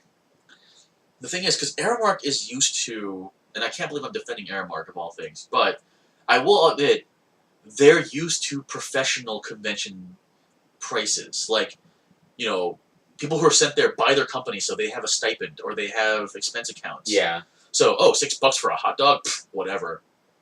Cheaper than a bottle of Chianti or whatever. And they don't think to reduce the prices for convention goers who would gladly buy the stuff in higher volume if the prices were lower.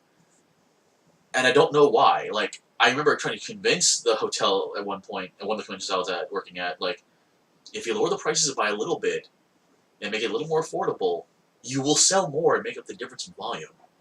And sometimes it's like, we're not allowed to because of our agreement or whatever, and that, It's, yeah. Corkage is a thing, which is why Consuites went away. That plus the whole everyone gets plagued by the M&Ms. But yeah, no, I mean, staffing Otakon was always an interesting experience for me. That was...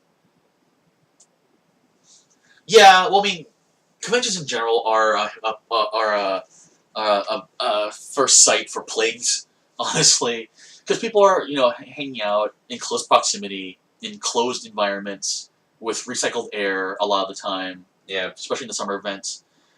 A lot more glad handing, high fives, hugs, shaking hands,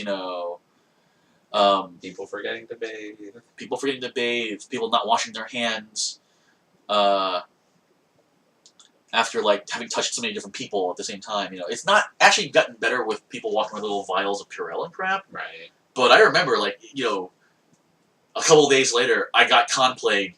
Being a thing amongst all your friends was a completely normal thing to see. Forgetting, quote unquote. Yeah. But yeah, it's and now Otakon's in DC this year, so 20 years. I have such strong feelings that I can't really go into right now about Baltimore, Otakon leaving Baltimore. And it's not being angry at Otakon. I can't blame them. It's being angry at my own home city. But yeah, I did a lot of Artist Alley, guest relations, green room, Consuite the 1 year. Yeah. It's pretty much, yes, that's what I mostly did. I did guest relations. Please no. No. And welcome to the stream. Right now we're talking about old American conventions and my experiences being there and stories and such. It was, it's always, it was interesting being at the Baltimore Convention Center because for me it was the first con that wasn't just self-contained in the hotel. Mm-hmm. Too, like Hunt Valley in '96 was still just all. Yeah, I vaguely recall that actually. It's been a while since I've seen the movie, but yeah. Why? While he's coming with the next bit of chat. Mm-hmm.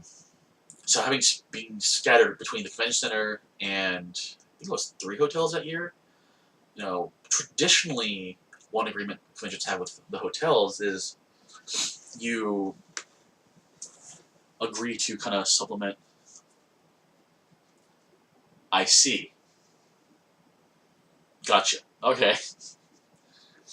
I can see that, I suppose. Gonna. Yeah, you got that. I didn't shave the rest of my head this morning. Oh well.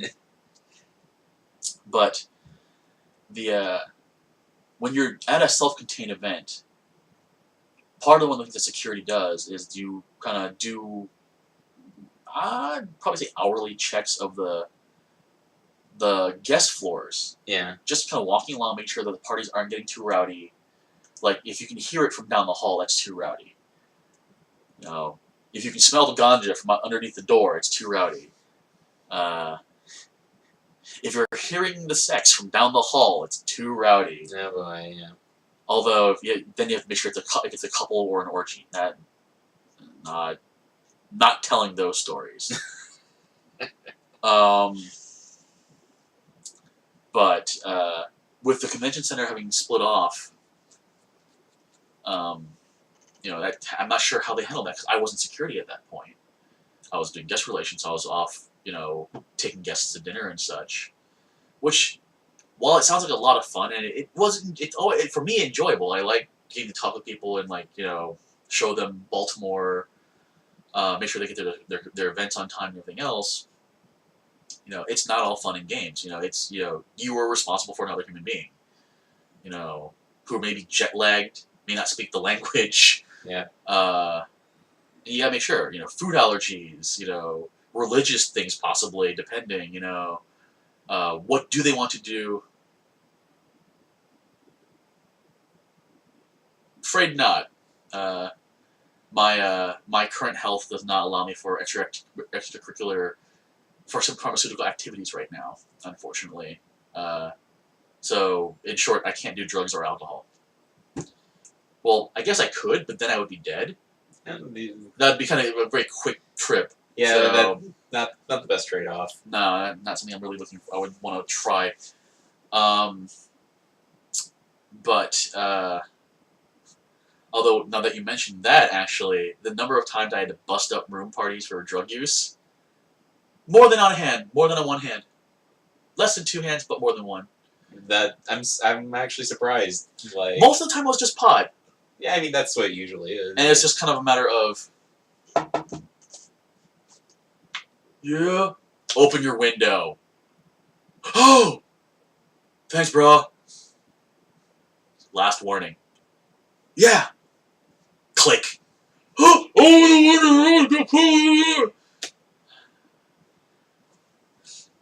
once I don't know what they were doing in there. Well, then you're gonna have to work to earn the extra crystal power, man. Good luck to you, though. It's worth it. I'm told it's worth it, though. Andy Kaufman is? Yes, I do know who Andy Kaufman is. Not personally. He wasn't a friend. I'm not that old. But I was a fan of his work as a comedian and on Taxi. The Man in the Moon movie by Jim Carrey was actually really good. Yeah. So, also, welcome to the channel. I can't read your name because it's dark on dark, but I think it's Fleece, something or other. So, welcome to the stream, Fleece. Yes, his name was Jim Carrey. I am not one of the people who believes that Andy Kaufman is still alive. Oh, is that one of those? There's a theory that since his death, there was a theory that Andy Kaufman faked his death and has just been in hiding and like watching him doing random pranking and such. Oh. But I don't think so, honestly. Like, reports say that his corpse was in the coffin. I mean, he had cancer. It's hard to fake cancer. Yeah. At a time when in the early '80s, it wasn't going to be easy to fake cancer. Now, probably. Then, I mean, not so much. Any case, but Jim Carrey did a fantastic job portraying him in Man on the Moon. There's a documentary actually on Netflix right now. Jim is Andy. I think it's called something like that. Uh-huh. It's about the making of the movie. Oh, really? But it's also about how Jim Carrey apparently he's kind of a method actor, and he really threw himself into the role to the point where apparently he might have had a psychotic break. Oh, man. And thought he was Andy Kaufman. Ooh, boy. Like, I watched the first 5 minutes and I'm like, and he's on set to film a bit about, like, it's one of the scenes of him portraying Andy Kaufman on the set of Taxi, and he's fully in it, and like, I want, in the voice of Lapka, I want to do it again. I want to do the shoot again, and it was kind of freaking some of the people out. Mm-hmm.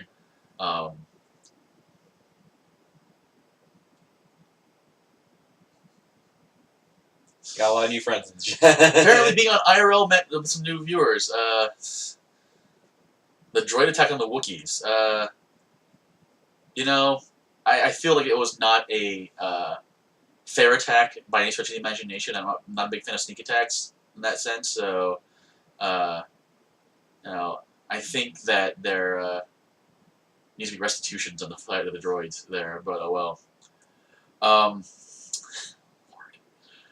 But yeah, you were saying your story was like busting up something that wasn't. It wasn't heroin. Okay. Because I didn't smell the traditional burning smell of heroin, and I kind of hate the fact that I know what burning some heroin smells like, and I know I can't explain it. It's just kind of an acrid smell because you're heating the bottom of a spoon. Yeah. And you're to cook it. But in any case, whatever the hell it was, it might have been just dropping acid in that room, but they were gone. Like, I had to call hotel security on them that bad. For their safety. Like, I was worried. Like, I didn't know what the hell. I don't know. Cause I'm not sure if DMT existed back then. Actually, this was like late '90s. So, or if it existed, it might have been a different name. So I'm not sure. And yeah, Kashyyyk is indeed an important planet. So yeah, losing it would be bad. Ready for Star Wars lore. But most of the time it was just rowdy parties. Right. Just like, guys, you need to quiet down. This is your first warning. I can only give you one more after this. And then the hotel comes up, and they're like, oh, okay, yeah. Because, people are there to have a good time, and, have you ever done TMNT? I've played the games, and I've watched the cartoons and read the comics, but, No, don't get this guy started on You can go on for hours, man. Jeez. But, not pod racing today. It might be cupheading later, though. Yeah. Yeah, probably about 5 minutes. About 5 minutes, so yeah. After Dr. Ken has to depart. But yeah, people there have fun. They get drunk and they get rowdy, and I get it. Usually, most of the time it was like, just shh. And they were good for a while. Yeah. The parties that were still going at 3 a.m. and stuff, but now it's kind of like, okay, guys, it's 3 a.m. Either turn it to a talking party or stop. Right. And they're like, oh, crap, it's 3 a.m.? Yes, it's 3 a.m. How drunk are you guys? Back in the days of security patrol and other conventions. Or occasionally I'd be on the floor with the guests, staying on the same floor as them. And, like, if I could hear the parties from my room while I'm trying to get sleep, I'm like, the guests are probably hearing me too. So, gotta go stop the party, like, well, tell them to quiet down. Yeah. So, that is a very interesting designer drug then, right there. That's a really specific designer drug right there, if nothing else. Last stuff I touched was blue. No, I'm kidding. God, never gonna do. I would never do crystal meth if I did any drug. Jesus. What one of these days I'll have to tell the story of the guest who wanted drugs. That's a short story. I can tell it now, and it's kind of relevant actually. And had no names. Yeah, well, no names, of course. But there was a guest that was here at one of the conventions I was running, and I won't say which convention either. That would help narrow it down. Yeah, and well, I can. About how long ago was this? oh, this was the early 2000s. Okay. So I was still doing tons of conventions. So yeah, you know, and the guest was kind of like, do you possibly know where I can get blah blah blah? And I'm like, why are you asking? Oh well, I would like some. Oh. And in reality, I probably knew I probably could have gotten for them because I just know the kinds of people you need to talk to. Yay, being from Baltimore. Yeah. But I'm like, oh no, I'm sorry, I don't know how to get that for you. I'm really sorry. And I would suggest you don't ask anyone else about this guest person. And they're like, oh? Well, it's very highly illegal here. Oh! Yeah, you shouldn't ask anyone else about this. I didn't tell anyone else because I didn't want to get them in trouble with the staff or their own people. Right. So, yeah, that was a little awkward. Yeah. As for what's wrong with meth, long-term use really fucks up your internals, actually. So it's just not really... And the high shortens the more you use it. So you have to use more to maintain it, and it's a self-destructive cycle. If you really, really need something kind of upper, honestly, cocaine will probably last you longer. Why the hell do I know this? Oh, right, I'm from Baltimore. But based on my experience watching other people do stuff, meth killed people the fastest. And it's good that you don't. I can't. Font too small. TOGMK. Tomgook. Okay. Well, if you're doing meth, then I can't stop you, but just be careful. All right, I'm gonna pause here for 1 second as Dr. Ken needs to depart. Good talking with everyone. Thank you for listening to Pocky Talks for your entertainment. In 1 moment, we're gonna switch back to Pocky Suffers for your entertainment as I try to fight through Cuphead. So be right back, folks. All right. Bye. You're gonna see a blank wall on a couch for a few minutes.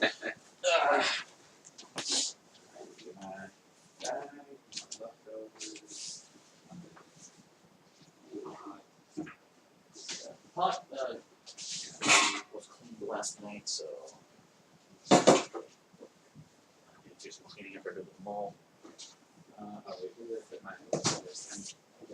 That'll stay in I mean, you're gonna be if you put it in a locker, it'll be cool up there. Exactly. Yeah, that's my plan. Go through after that.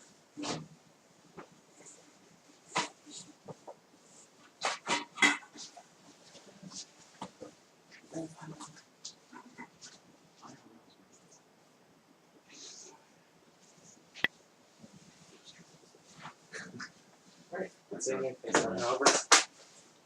Have a good time at the event. I will. And enjoy the rest of the content. Hopefully you make God, enjoy. What event are you going to?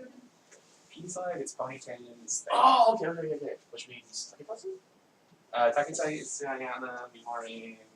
I'm going mostly for Kaiju Girls because that's right my weird little jam, but alright. Cool. Yeah. I'm curious to see what she said. Yeah. I mean, I actually have no idea what to expect from all this. Alright, man. Take care. We'll see you next time. See ya.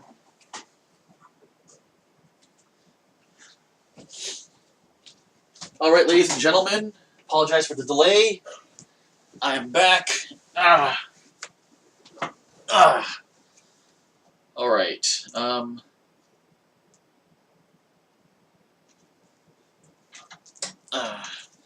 Give me a second to get the game set up. Should also move my pillow so I can actually lean back a little bit. Let's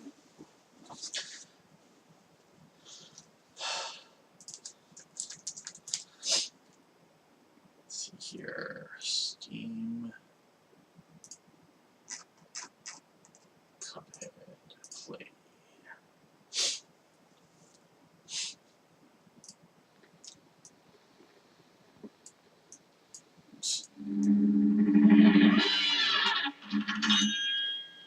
volume here a second.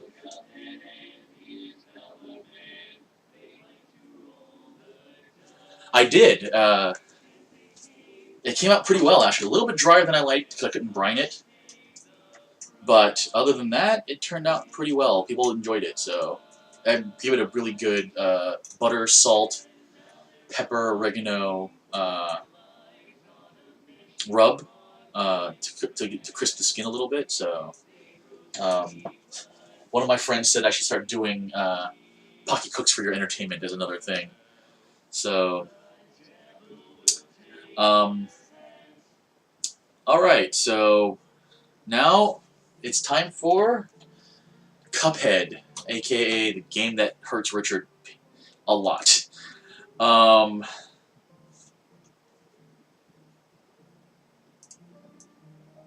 We'll see how well I can do today.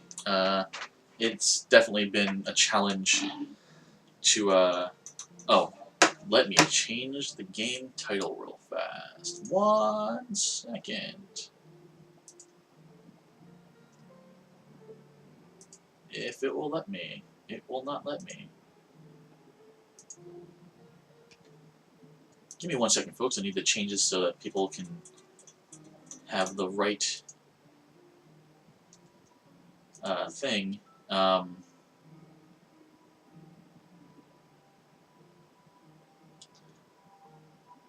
Alright. No, not share. Edit. Thank you. Cuphead. Alright, there we go.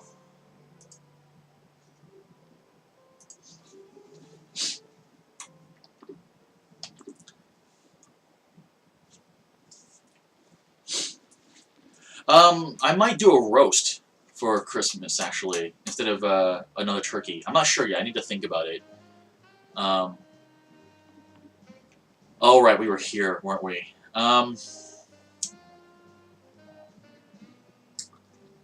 Alright, and I hadn't finished that either.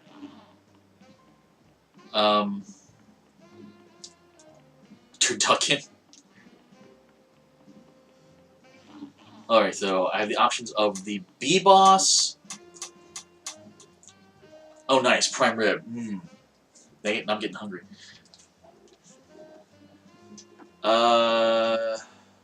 Let's try the B-Boss again. Actually, let me take my weapons. Yeah, okay. Let's try the B-Boss again.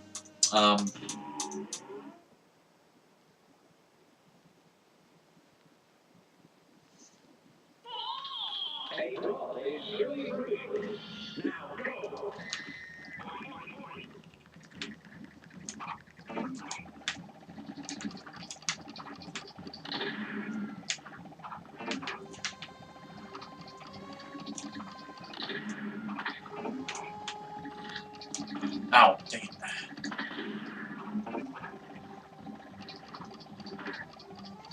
It's definitely an interesting ow stage with the constant upward movement because of the flood of honey. Oh, crap, here she comes. Ow. And which shape is it? It's the circle. Alright.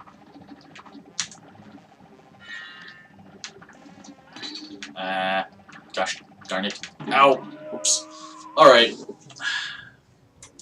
I think I have a better beat on this fight, actually, now, so it's,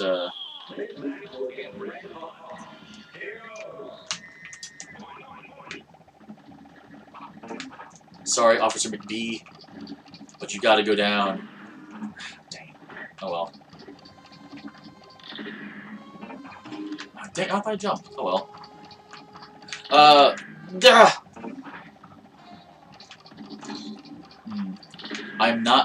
I'm being too complacent in my movement at this point.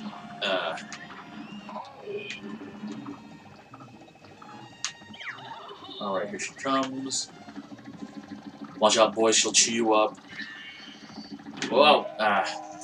Alright. I think for that part, I should probably be safe and just play it safe and just move to the other side of the,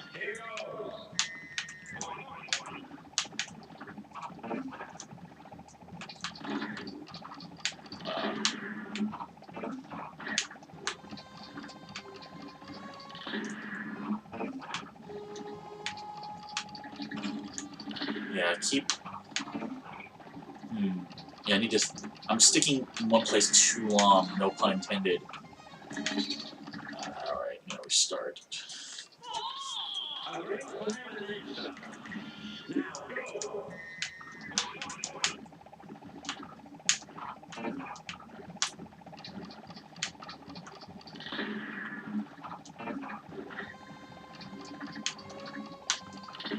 And I need to remember that the honey that falls down, ow, does not actually hurt.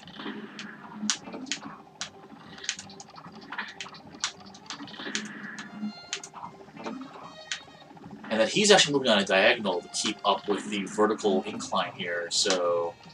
Ah! Alright, I'm just screwing up my control here. Let's start over again.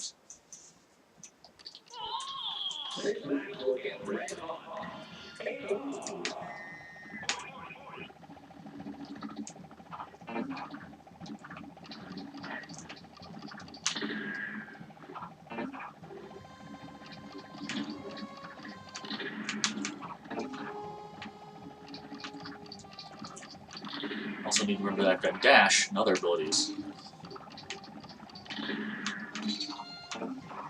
Wow, I'm doing really badly today.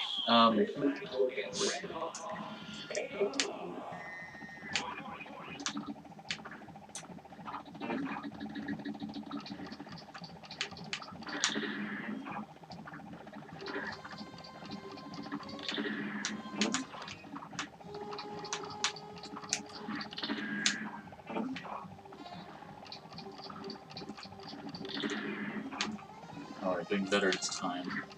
Ah! Screwed up a little bit on the dash there, but otherwise not bad.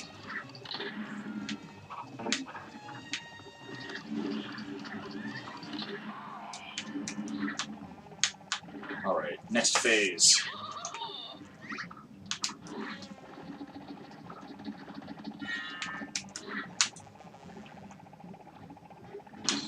Ah. Right, it curves.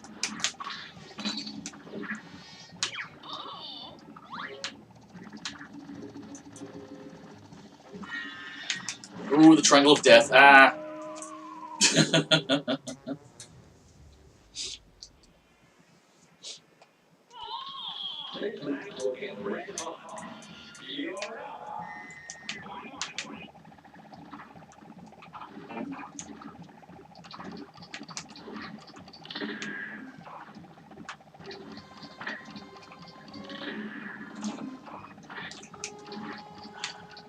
Need to remember to move before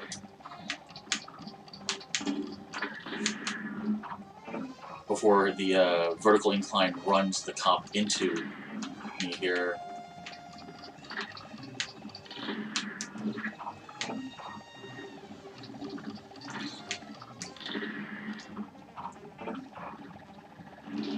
Alright, there's the last comp. Can avoid the worker bee. Cripes. The bee bullets, alright.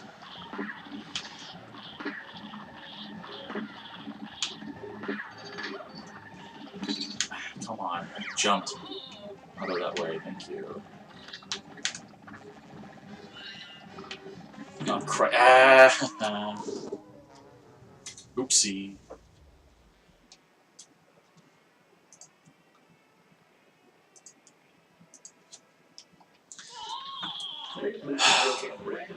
I mean, I don't think I've even seen the third phase at this point, so...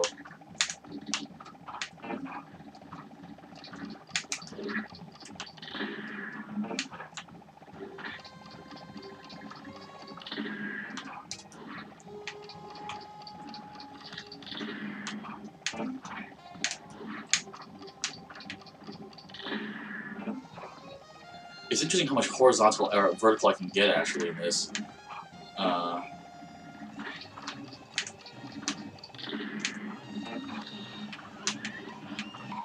Alright. Full health.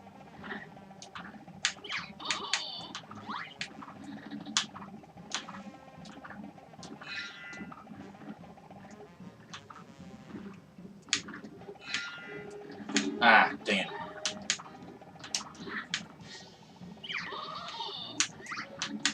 This should be the triangle this time then. Ah, there it is. Ah. Darn it. Alright. Dagnabbit. Hmm. I do not have the lobber gun. I only have 2 guns so far.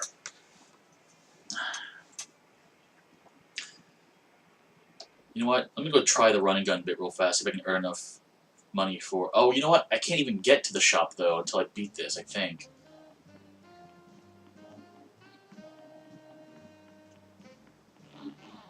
Because there's the final super. There's the shop, but I can't get to the shop until, yeah. So... let's try this again.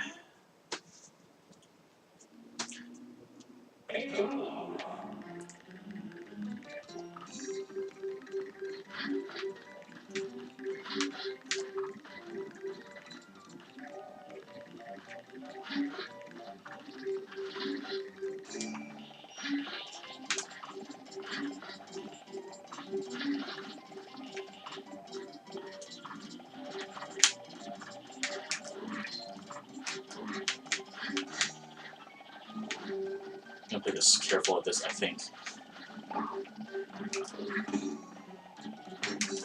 Or at least as carefully as I can, apparently. Which apparently is not carefully at all.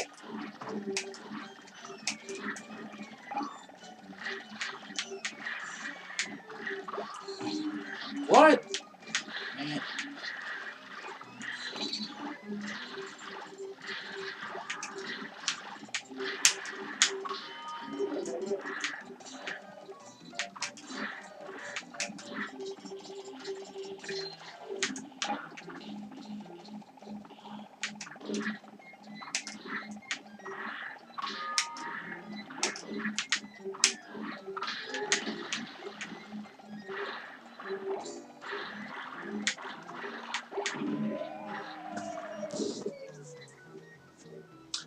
I was getting close to the end there.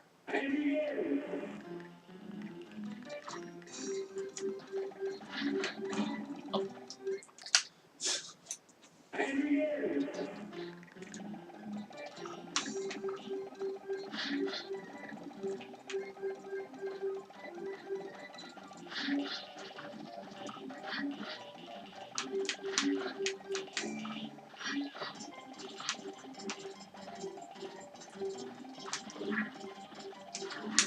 Ah!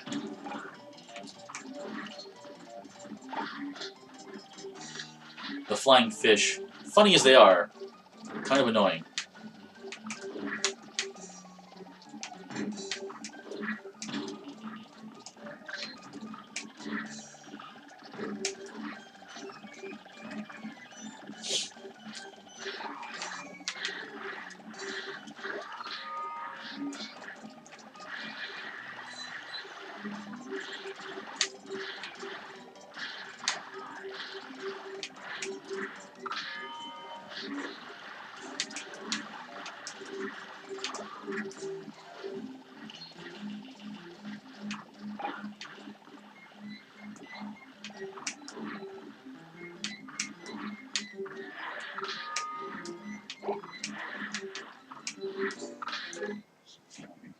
Sorry, folks, just a message from someone. Nothing important.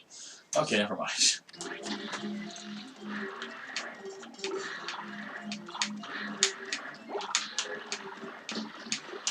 Oh, I see. I have to keep hitting the thing on his head to keep him above the water. Oh my god. Holy crap. So I have... okay, I think I can shoot the shrimp. Oh my goodness gracious.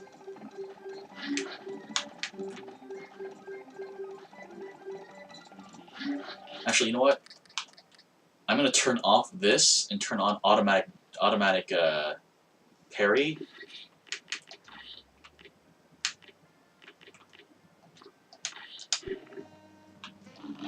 because I'm gonna need to be able to kill those shrimp faster than.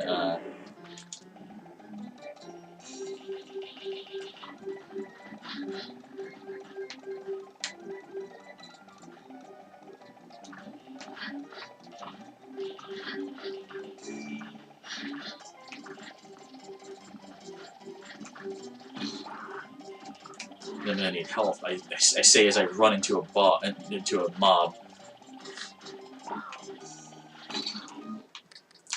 Let's try this with less stupid misses, shall we?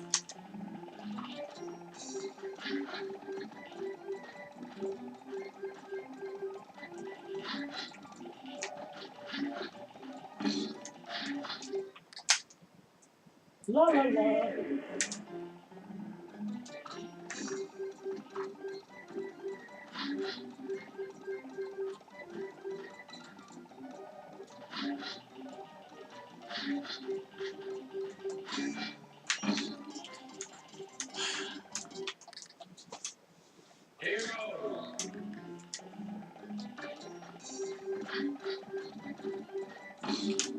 Wow, really? This is supposed to be one of the most powerful guns in the game, and it's still like not killing things quickly. It feels like sometimes.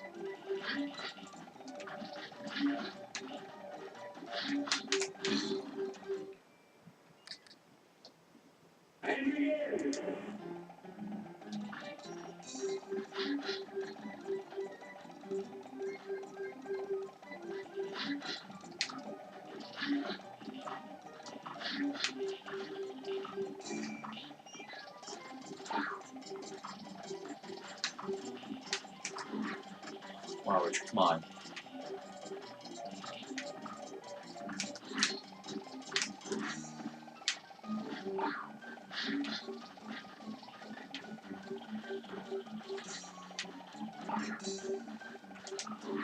There we go.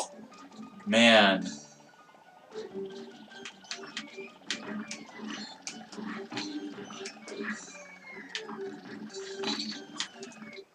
Wow! Come on, Richard.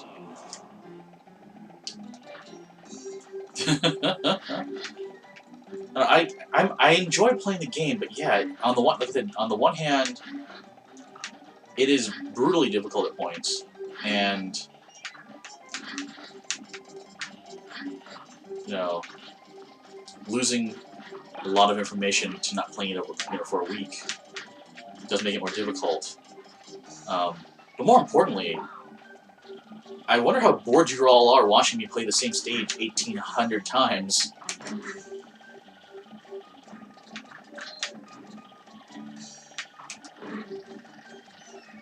I mean, I get satisfaction when I finally beat it, but, okay, you know what, good enough.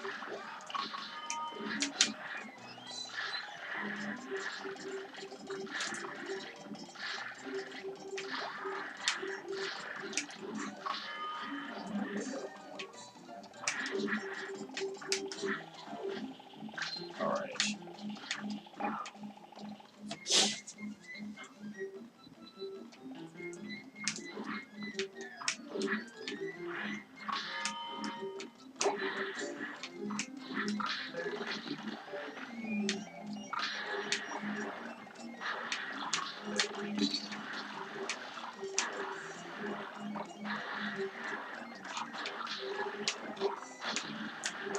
Ah, dang it.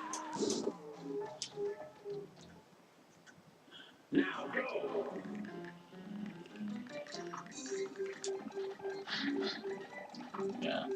So I know how to deal with the rest of the rest of the stage now. It's just a matter of execution, and getting there without being totally wrecked, and hopefully having gotten all the coins too.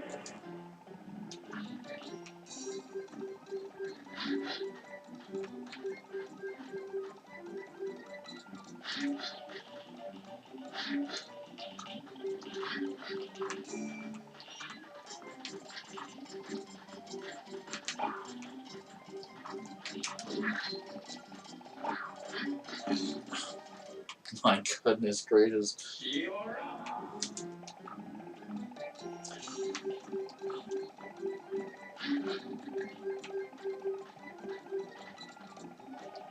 So one funny thing was, completely not related to Cuphead, but as I was looking through the IRL channel, or the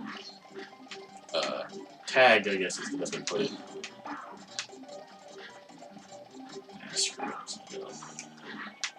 No, I'm not. I noticed some stuff that was they marked themselves R18, and as far as I knew, Twitch didn't do R18 stuff. So I wonder if that's just them self-marking and not being flagged, or if there's actually a thing now for R18 content on Twitch. Obviously within, like, not obviously not like actual adult content, but they're not going to show actual porn or sex or anything. But like, it makes me wonder, like, if they've updated that or not, or if it was just people marking it that way just to be kind to viewers, so they don't accidentally log in and see their favorite streamer,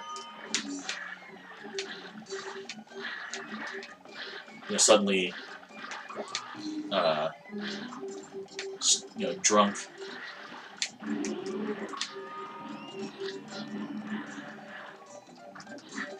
Or what have you. So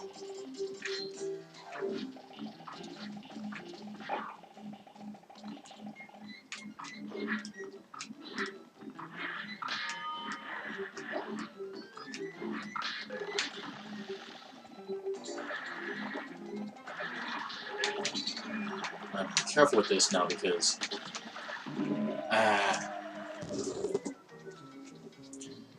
I think actually at this point using the straight gun might be better,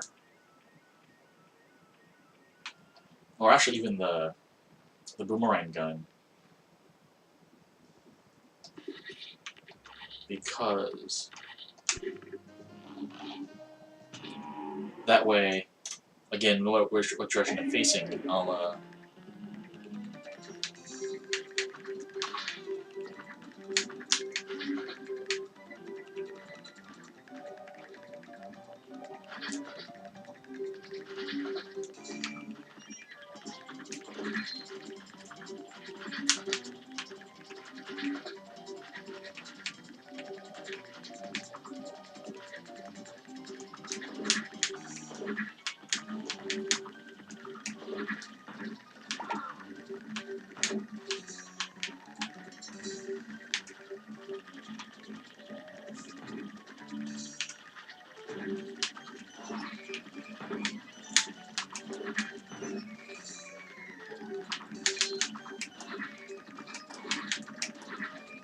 there we go, much better. Ah, dang it!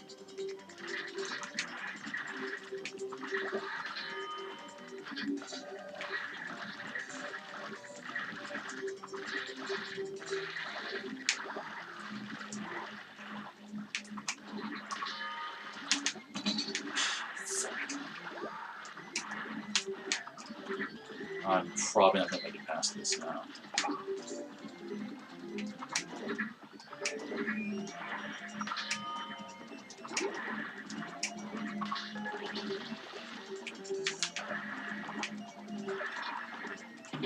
What the? Oh, dang it, I lost track of the white bubble things.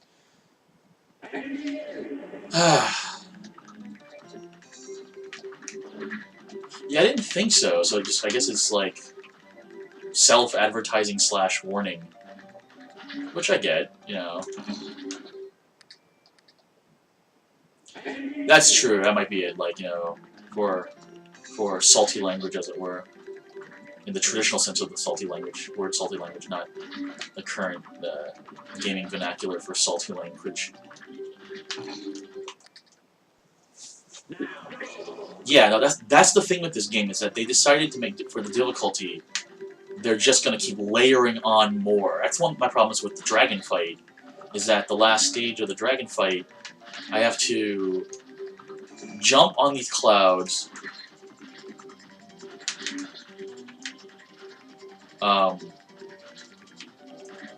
shoot at it from the other direction,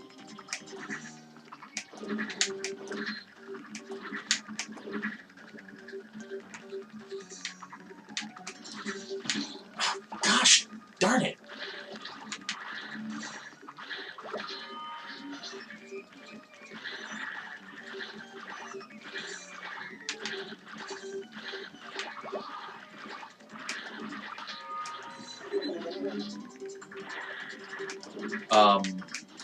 Avoid the big fire spout when he does that.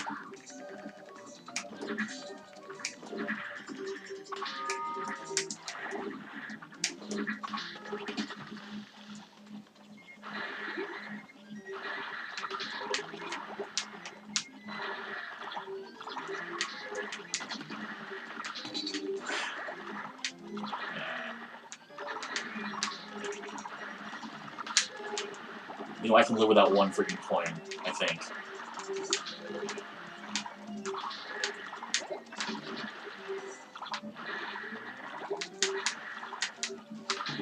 What? Ah, dang it! It's so close. The clouds, I think, are random. It's hard for me to really track. I can't watch it and check, to be perfectly honest, so...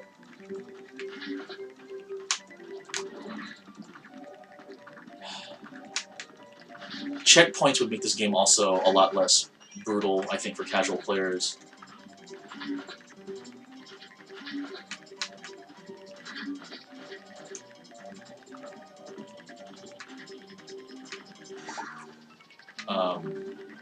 Just because having to redo this whole stage again every single time is more than a little frustrating. Gotta say.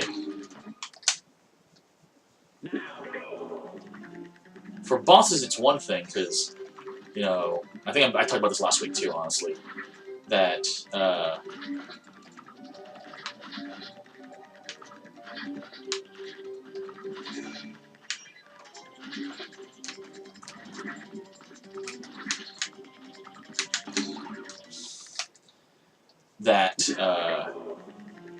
you know, there's no place to move, per se, other than, you know, on screen usually, where it's all self-contained, like, you don't have to get to the boss.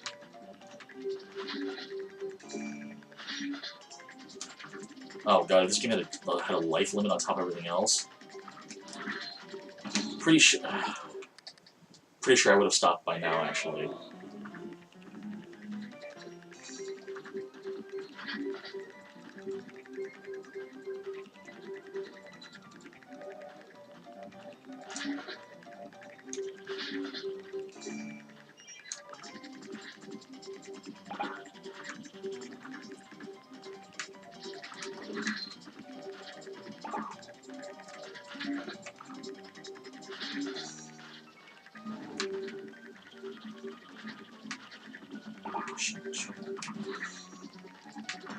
Take my time.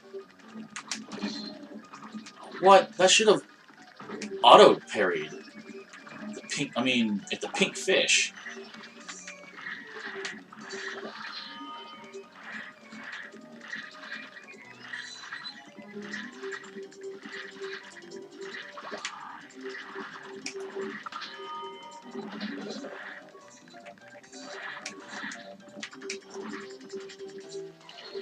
Try your luck at the casino, we never close.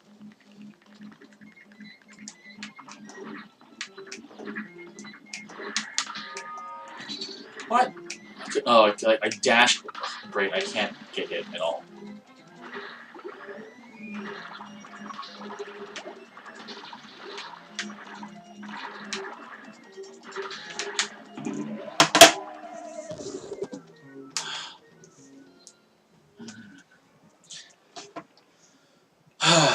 Well...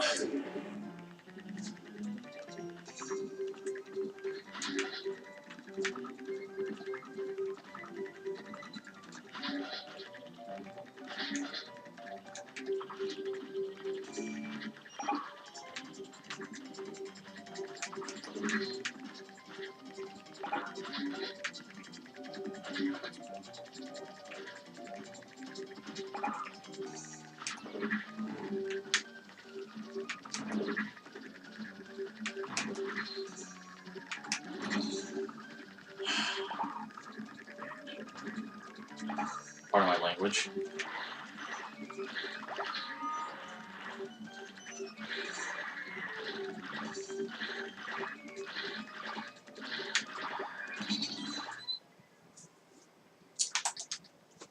Let's try that again, shall we? So yeah, I think before next week, I'll take a quick poll of folks to see, are you bored of watching me fail at Cuphead? And if the answer is no, and people want to keep watching me play this, then, I'll keep going. It's, as long as people are enjoying what's going on, but...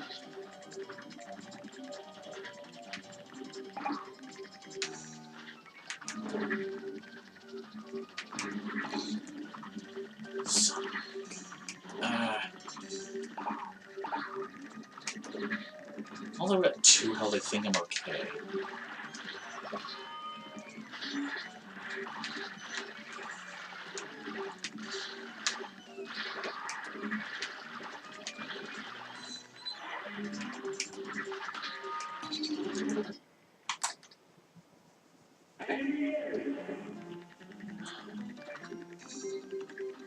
Yeah, limited number of lives and continues is why I never beat Contra 4 on DS, honestly.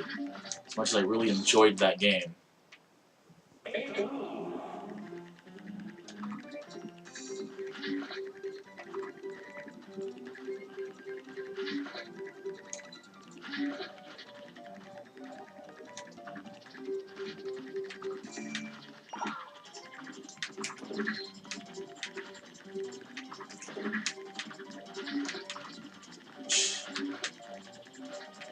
So...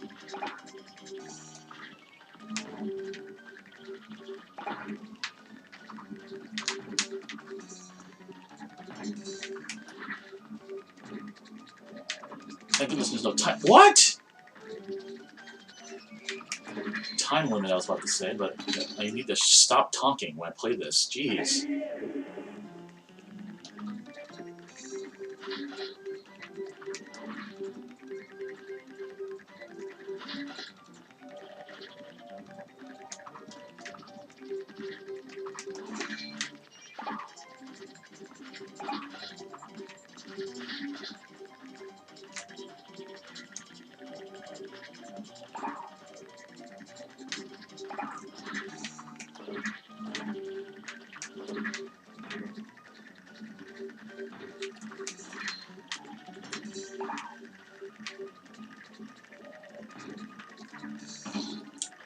Oh, come on. That is one of the issues with this game, is occasionally I'm not sure on hitboxes. / platforms.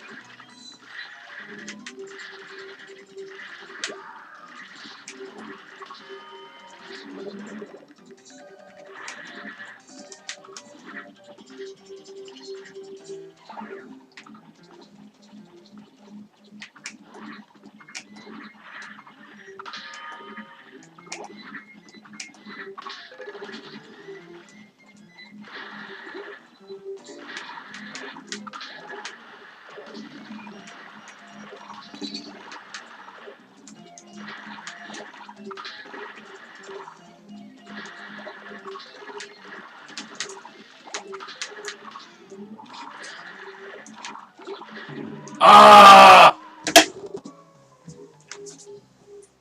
Oh my god.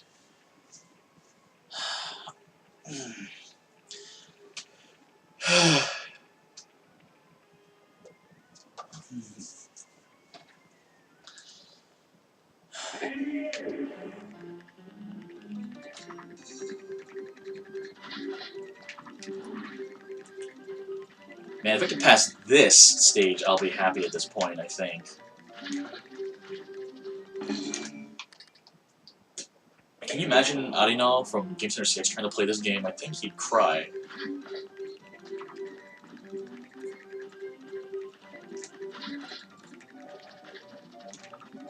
Like, this is a new level of punishment right here.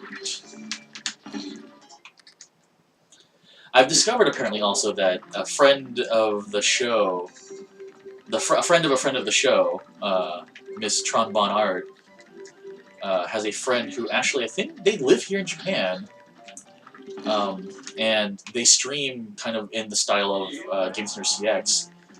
I'm not sure if they wear the suit or not, but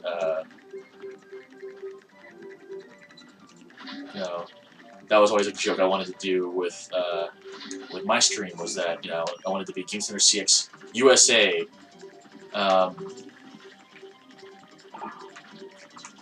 because of a Twitter joke that Audino made at me years ago, and I thanked him for coming uh,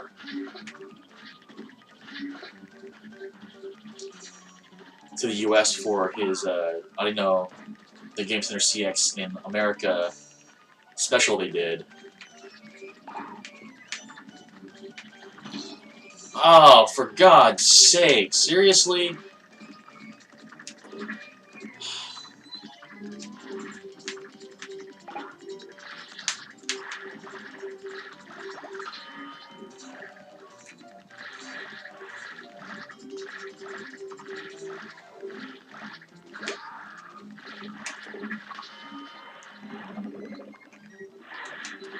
Alright, back here again.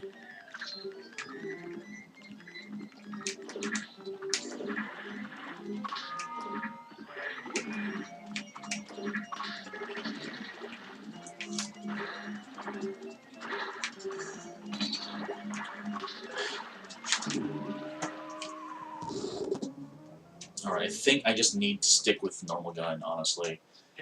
Because the uh,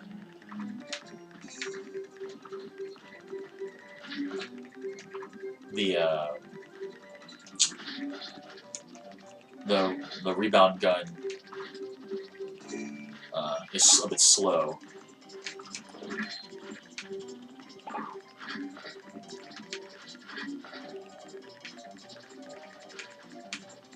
So it's not killing the shrimp things fast enough.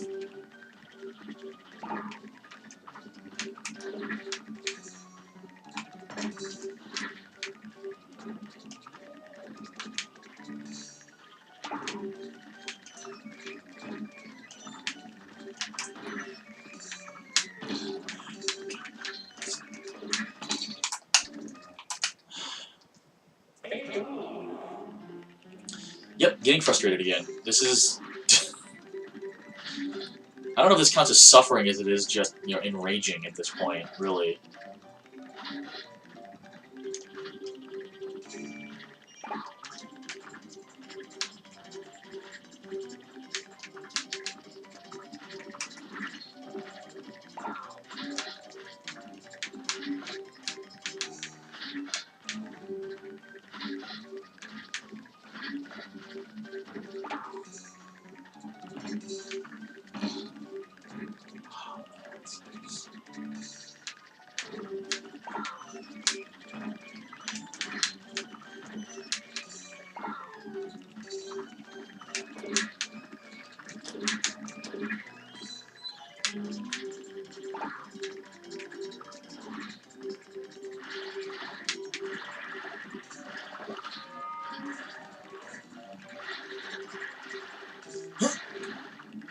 There. Shoot your lightning bolt.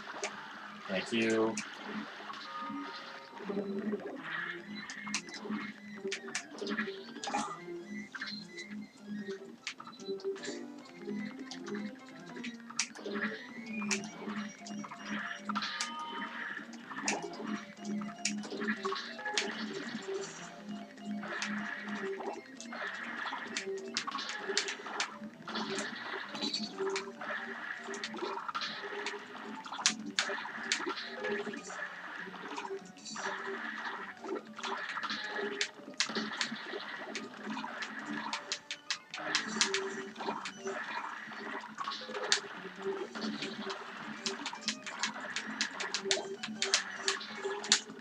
Ah! Ah!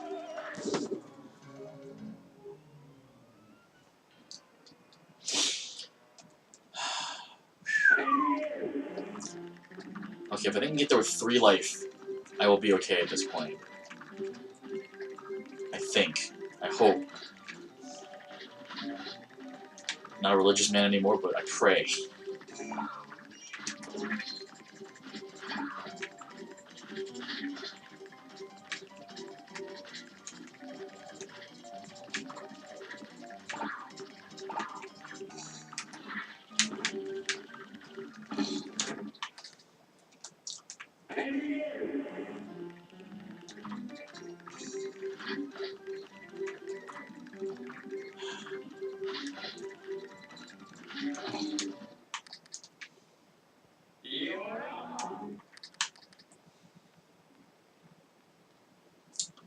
switch back to the extra hearts.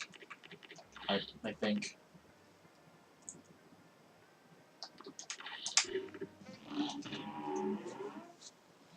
Because I think I've got a beat now on the pattern for the parry too.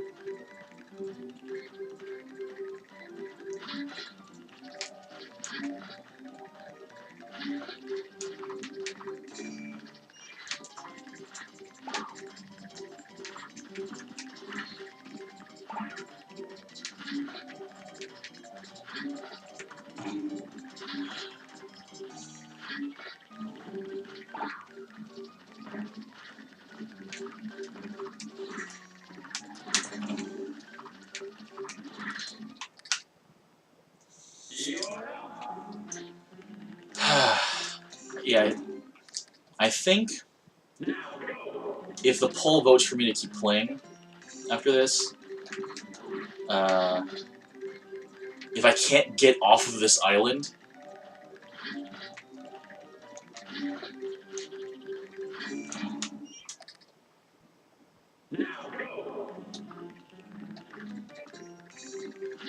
I might just stop for a while, like take a break, go back to Battle Chef Brigade or something maybe.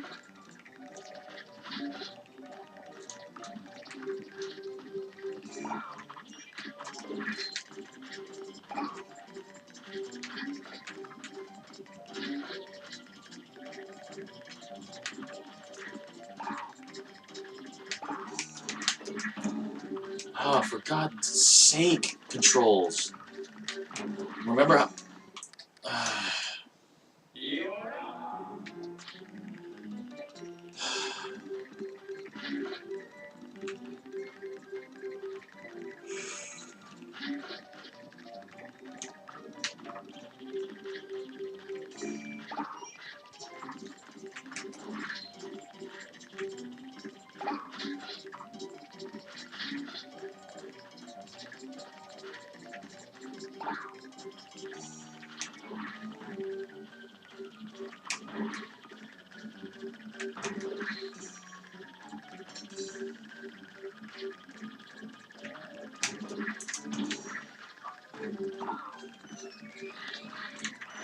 I'll take...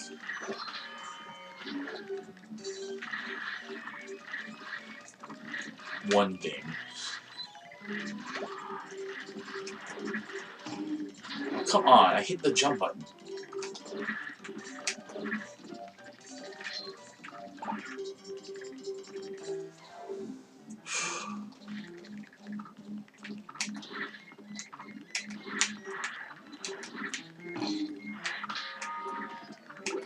Oh, so much for that.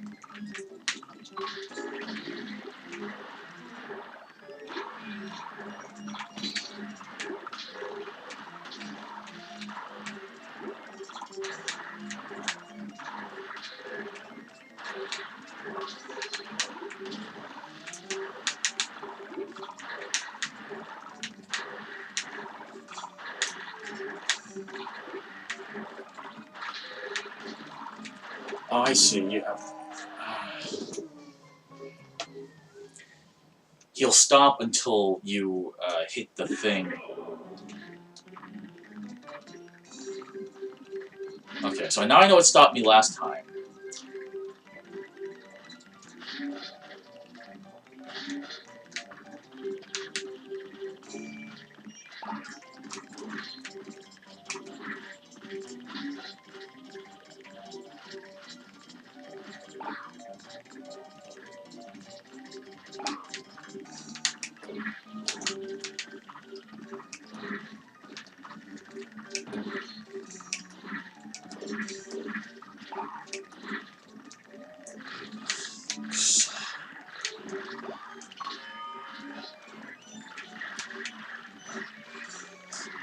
Ugh.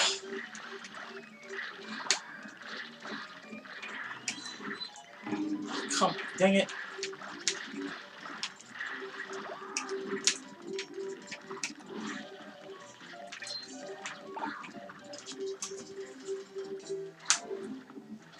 I need to clean this controller.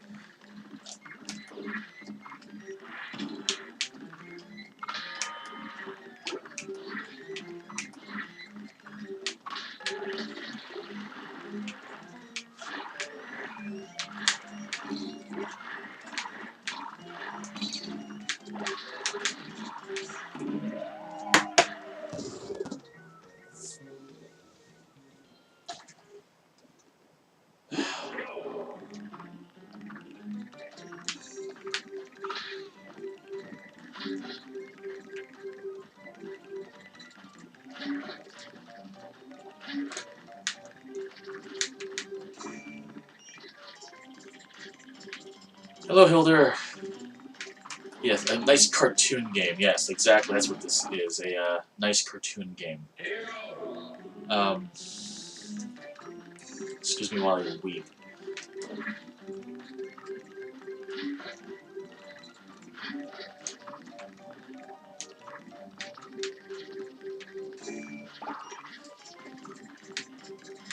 Ladies and gentlemen,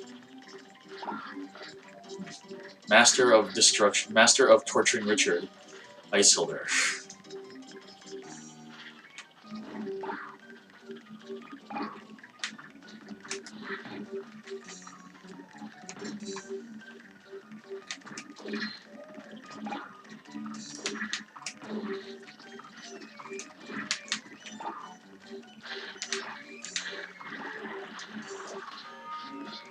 Go.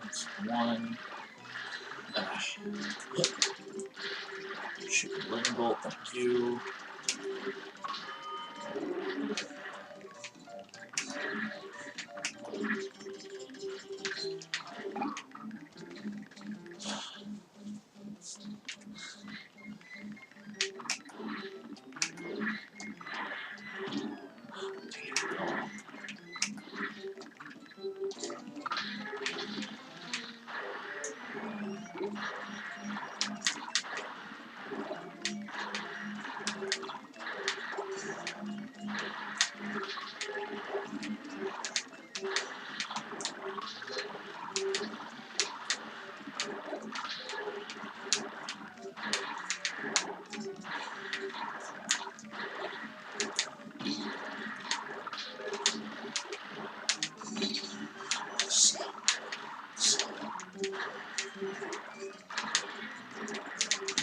Ah!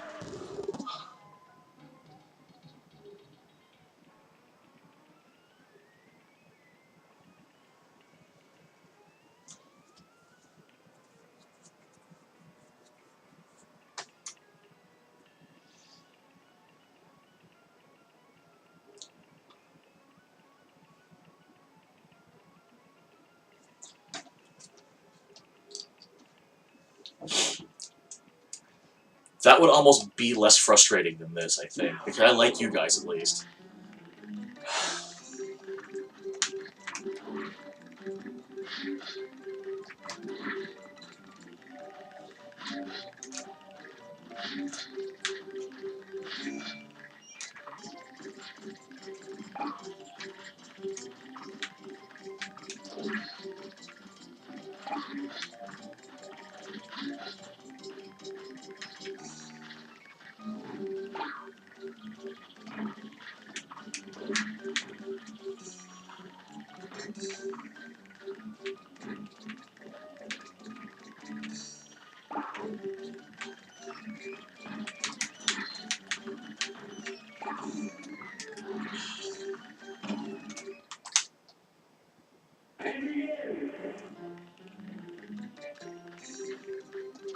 There's a class in Dark Souls that starts with nothing but disadvantages.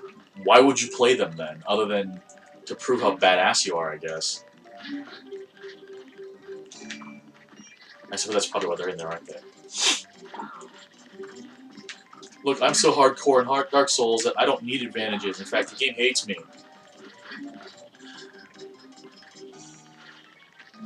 Yeah, okay, you know.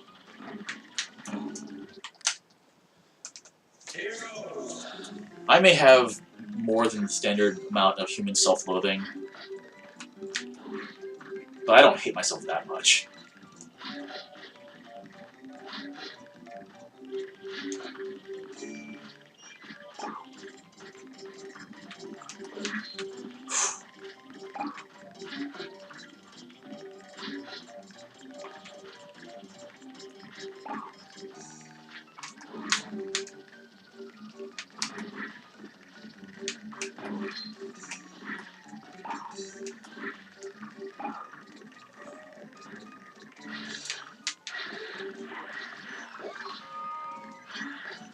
That I don't hate myself that much, Hilder? I don't. I Ah, dang it. Missed the jump. Oh well. It's fine. It's level 4 health. Wow, what, really? You're back, you jerk?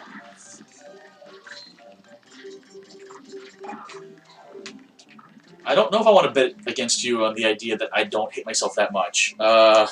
Like...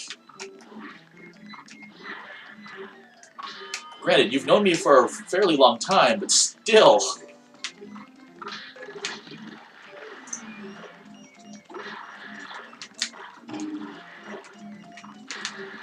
Again, I am playing this game. What?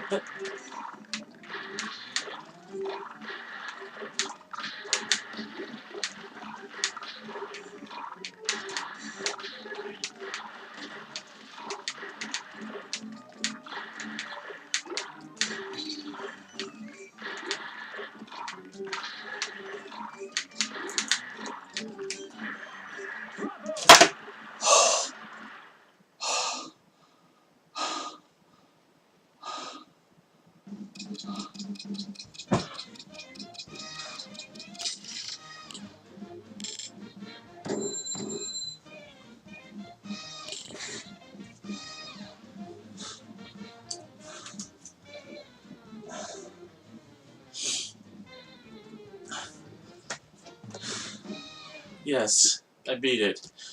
Oh my god.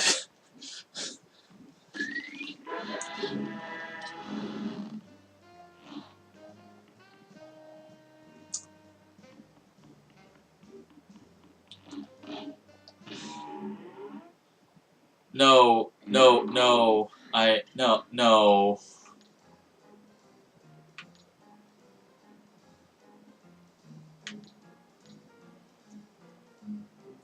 Is this the one you were talking about, Moses? Lobber?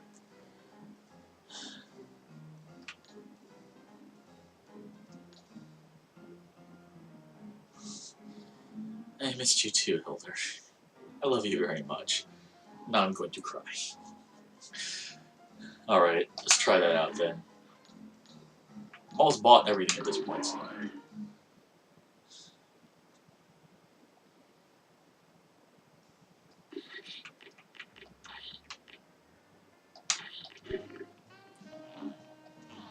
Let's be honest, fellows, shall we? There is a class of people, grade A people, and then there is, well, everyone else. At the moment, you seem like everyone else. That means you cannot experience the world in the special way I do. Yeah, F you too, dude. Marine Corps, huh?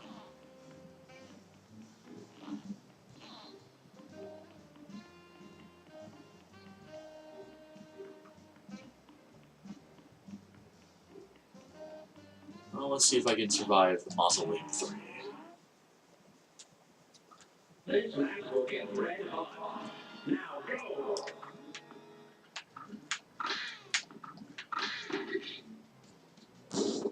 Okay.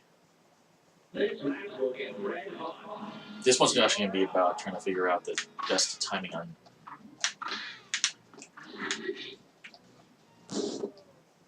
Wow.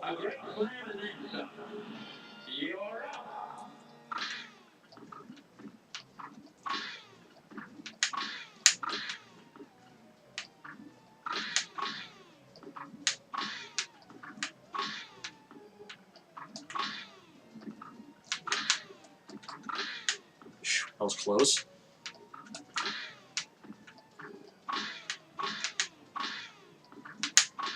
Alright.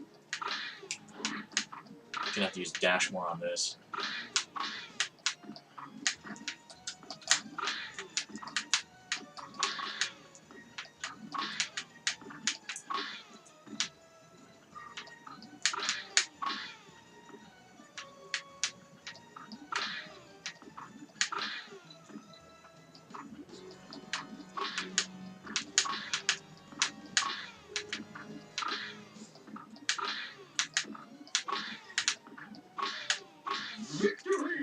Alright.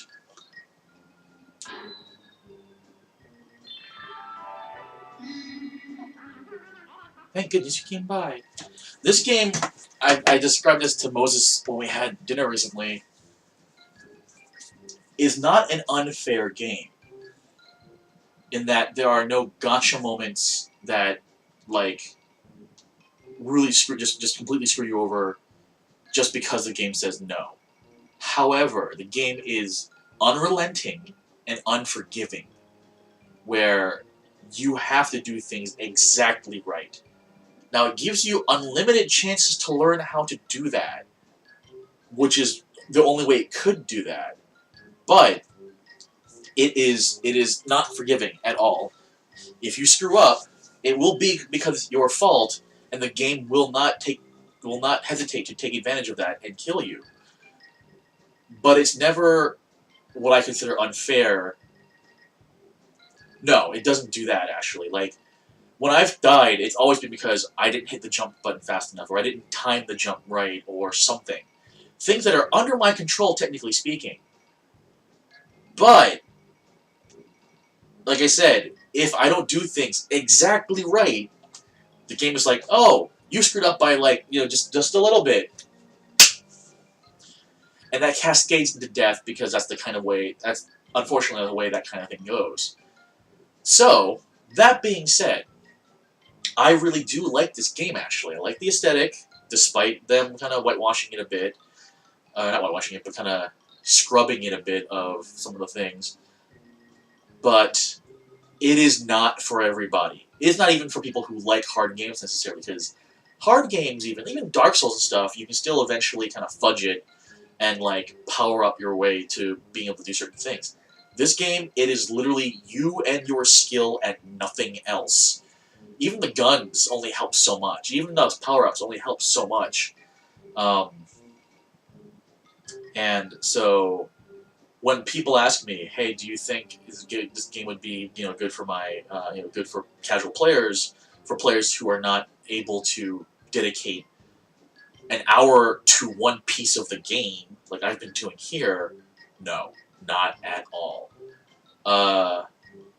For those kinds of people, watch people like me and pretend and be happy that you're not me. Honestly, and put money in the dip jar then. Um, so yeah, I don't think the game is unfair. Just unforgiving. It's just very, very tight. But the controls aren't bad, aren't loose or anything like that. You know, earlier I screwed up and I said, "Darn it, the controls!" And I'm like, what I meant was, remember your controls. There are a bit more buttons. There's dash, super attack, hold, aim, like you can multi-aim, change weapon, jump, and attack. There are 6 buttons plus movement. That's a lot for one platformer for some people. So those lousy ghosts had me but good that time, and now back to the game. Pretty much. That's why adding to the suffering is not necessarily what I request, but it happened. So here's the last magical super I was able to find for you. Time for me to take a powder. Good luck. It's mainly the first part, not the second part, but oh well. What is the last super I got?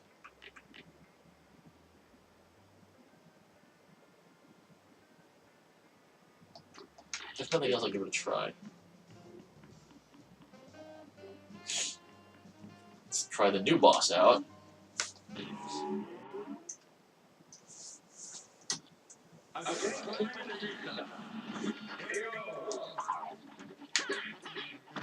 Oh, oops. I didn't switch weapons. 1 second.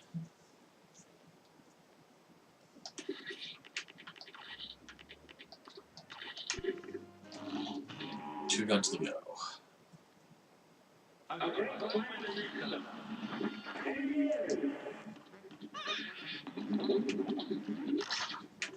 Okay, so that does that. And the pink ones I should be able to parry. Yeah, like that. Alright, I'm supposed to use those to jump up, then.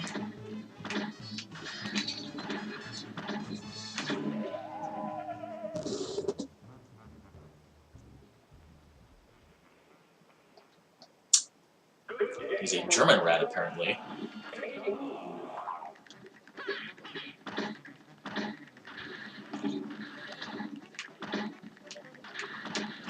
Oh, cripes. Alright, the bombs explode into fire. I didn't notice that before.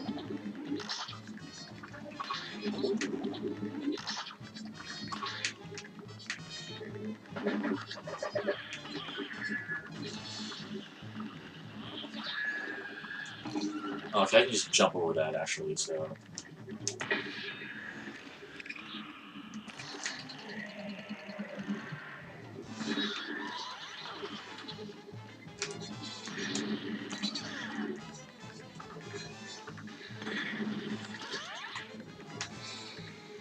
Oh, cripes. Buzzsaws?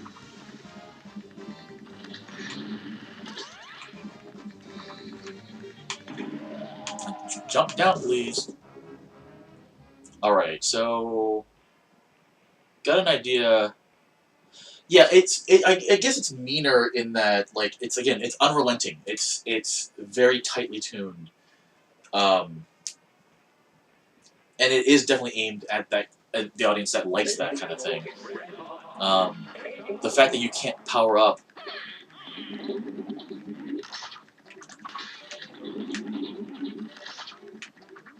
like you would in like a Metroidvania or something like that definitely means.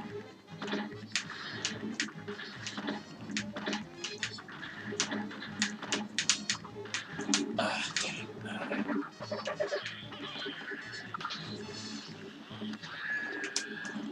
Oh, no, I definitely have to use those to jump. All right, that's.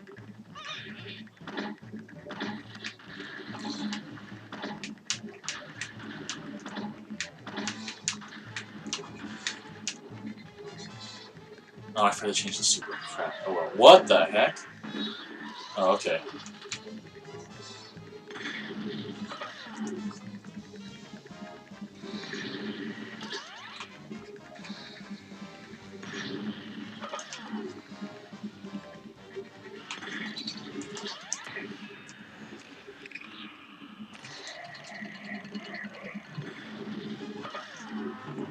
Uh,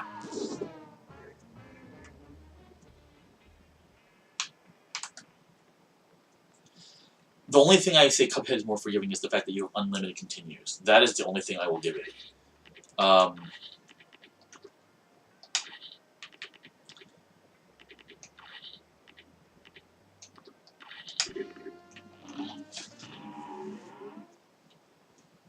Because a lot of other games, you get places to get health ups and such. This game does not do that. That is one of the biggest differences.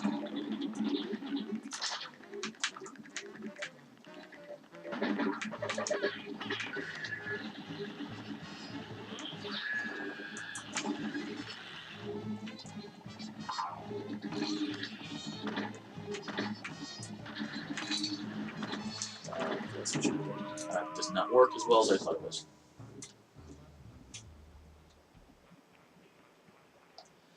Yeah, Alien Hominid.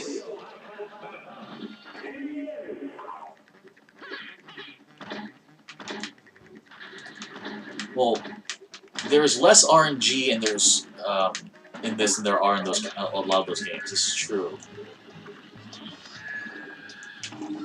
How the heck is that supposed to work? Like,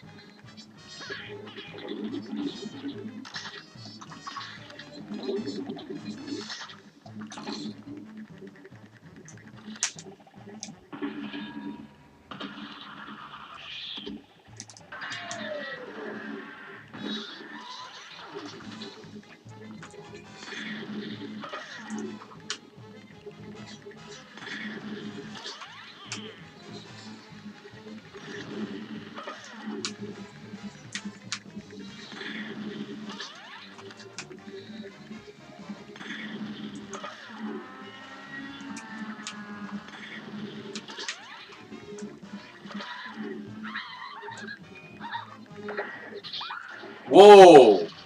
What the F?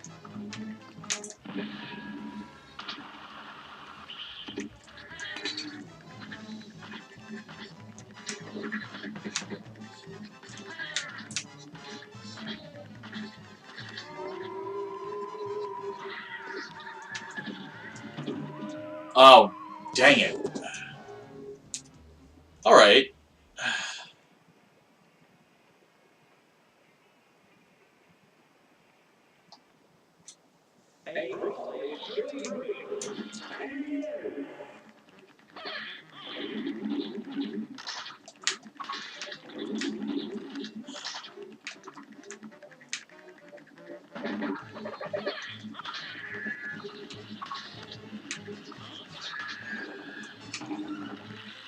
Yeah, I just can't get the timing on those jumps very well.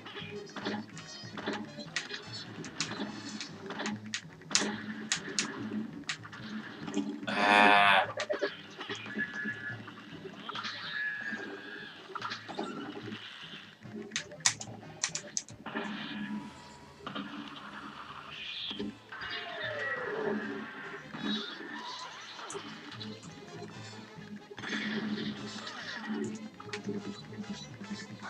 Okay, so there's that.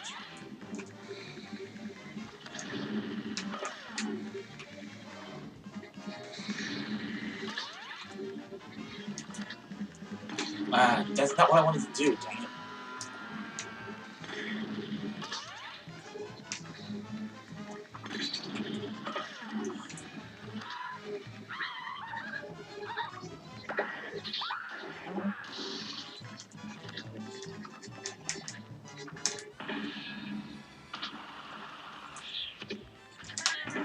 Ah, dang it.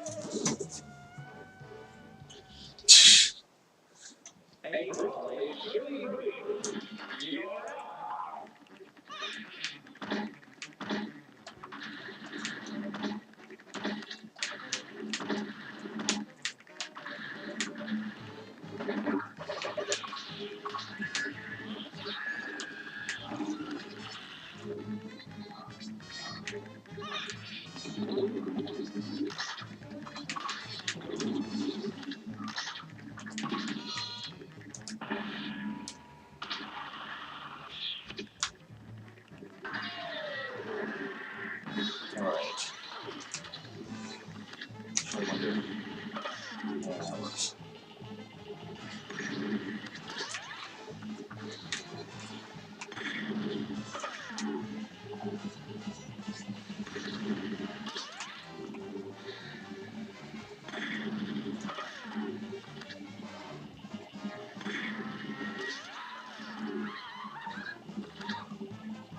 Alright.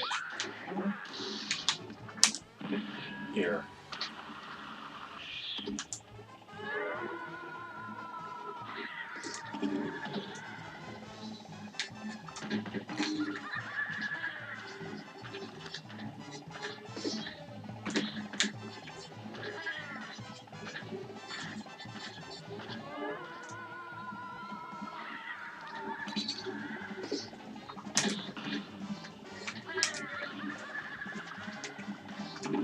Ah, lost.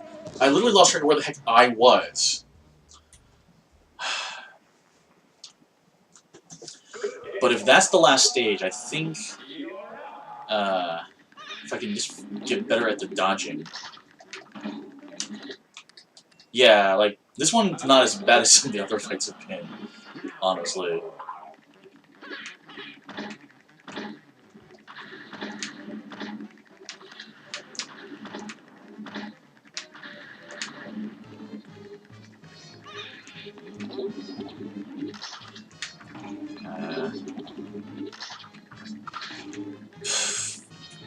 Once again, parrying hurts me. It's just great.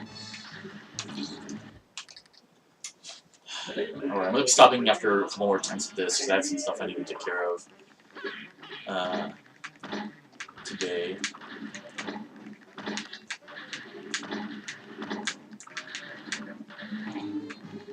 It's really a game, come on.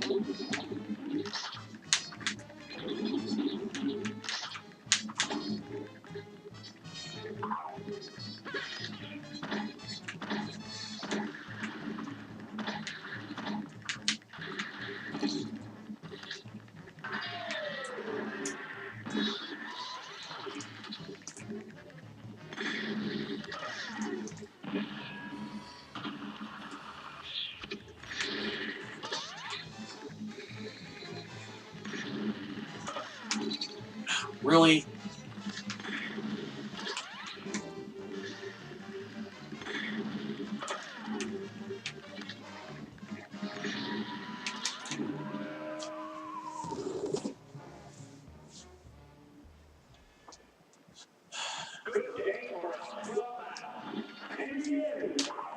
I would like to end today's session with me beating this fight, honestly. That would be...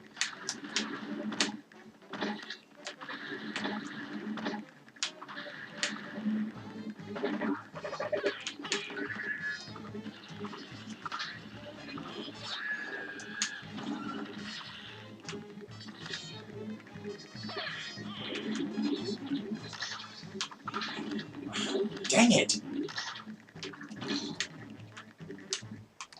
I'm not gonna bother parrying. The boosted attack is just not worth it in a supercharge rather.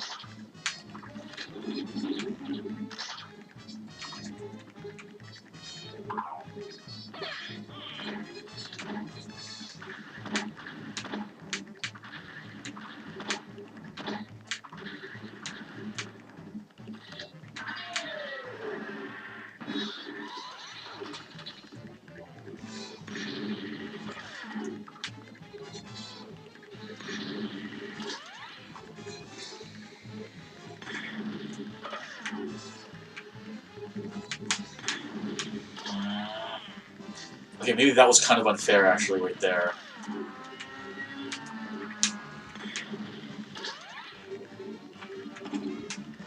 Okay, the timing on this could be a little less awful.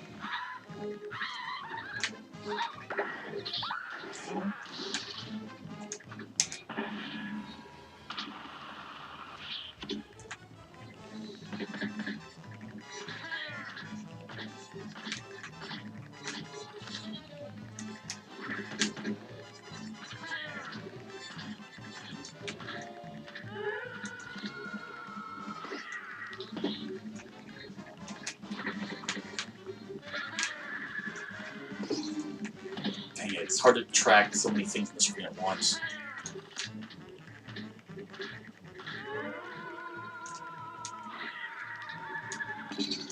Really?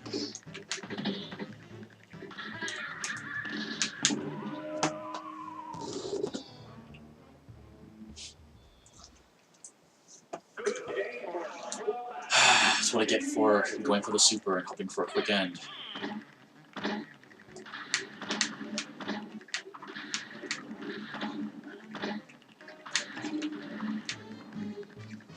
Yeah, no, that's actually, yeah.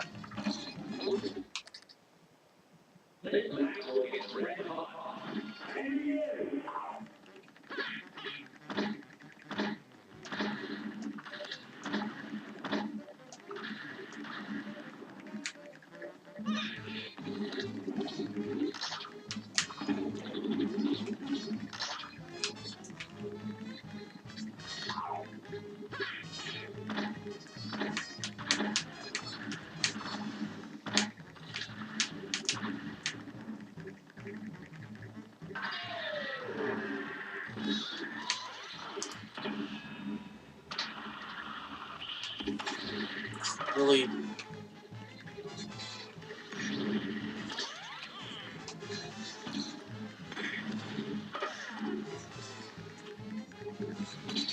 Nope, can't duck it. Then either. Alright.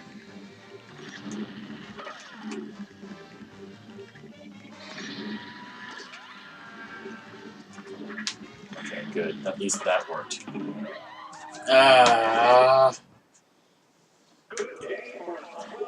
So, can go through the hinge arm. Can't duck the fire. I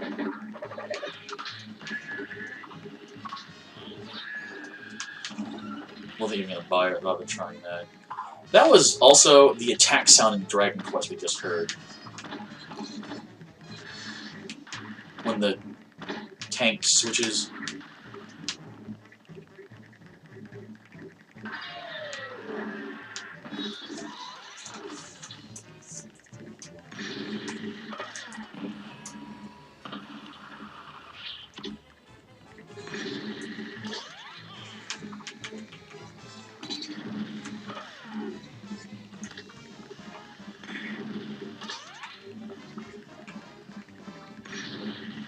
Can duck those, however. Okay. Alright. The bottle caps I figured out now, too. That's good.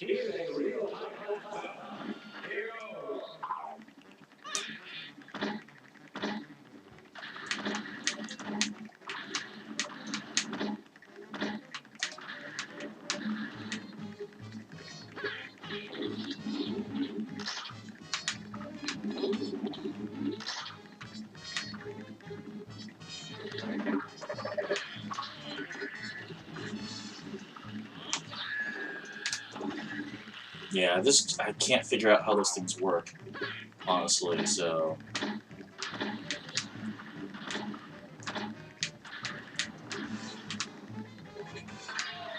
Alright, stage 2.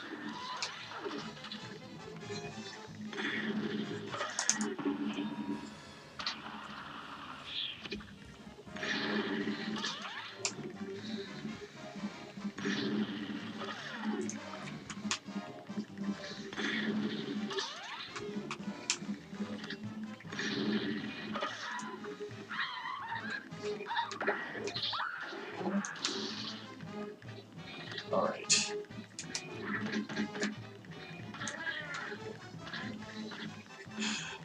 The only wild card here is the ghost mice.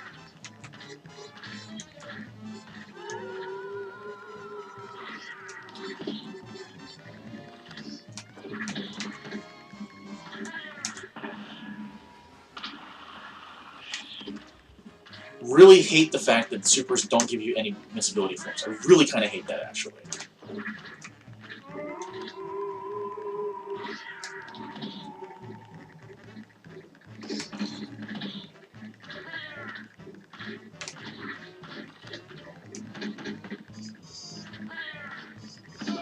Got it! Alright.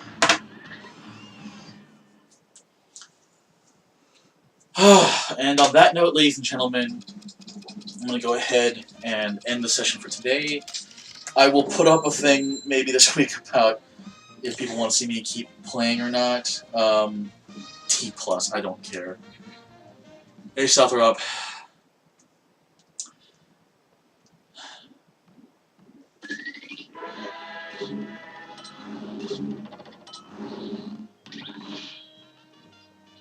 Werner Woman. Ah, of course. So now I have this open.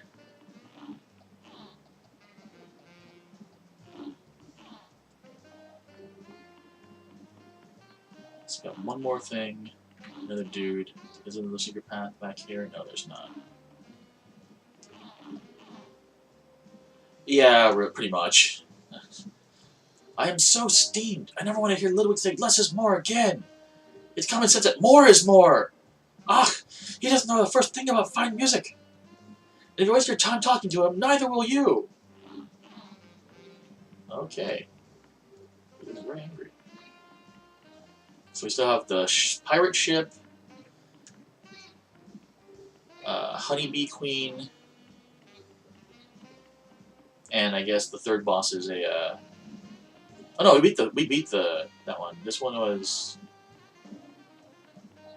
This is a different one. High Seas Hijinks. Oh, this is Calamaria. This was the Gorgon, or what have you. Or not Gorgon, but the mermaid. So.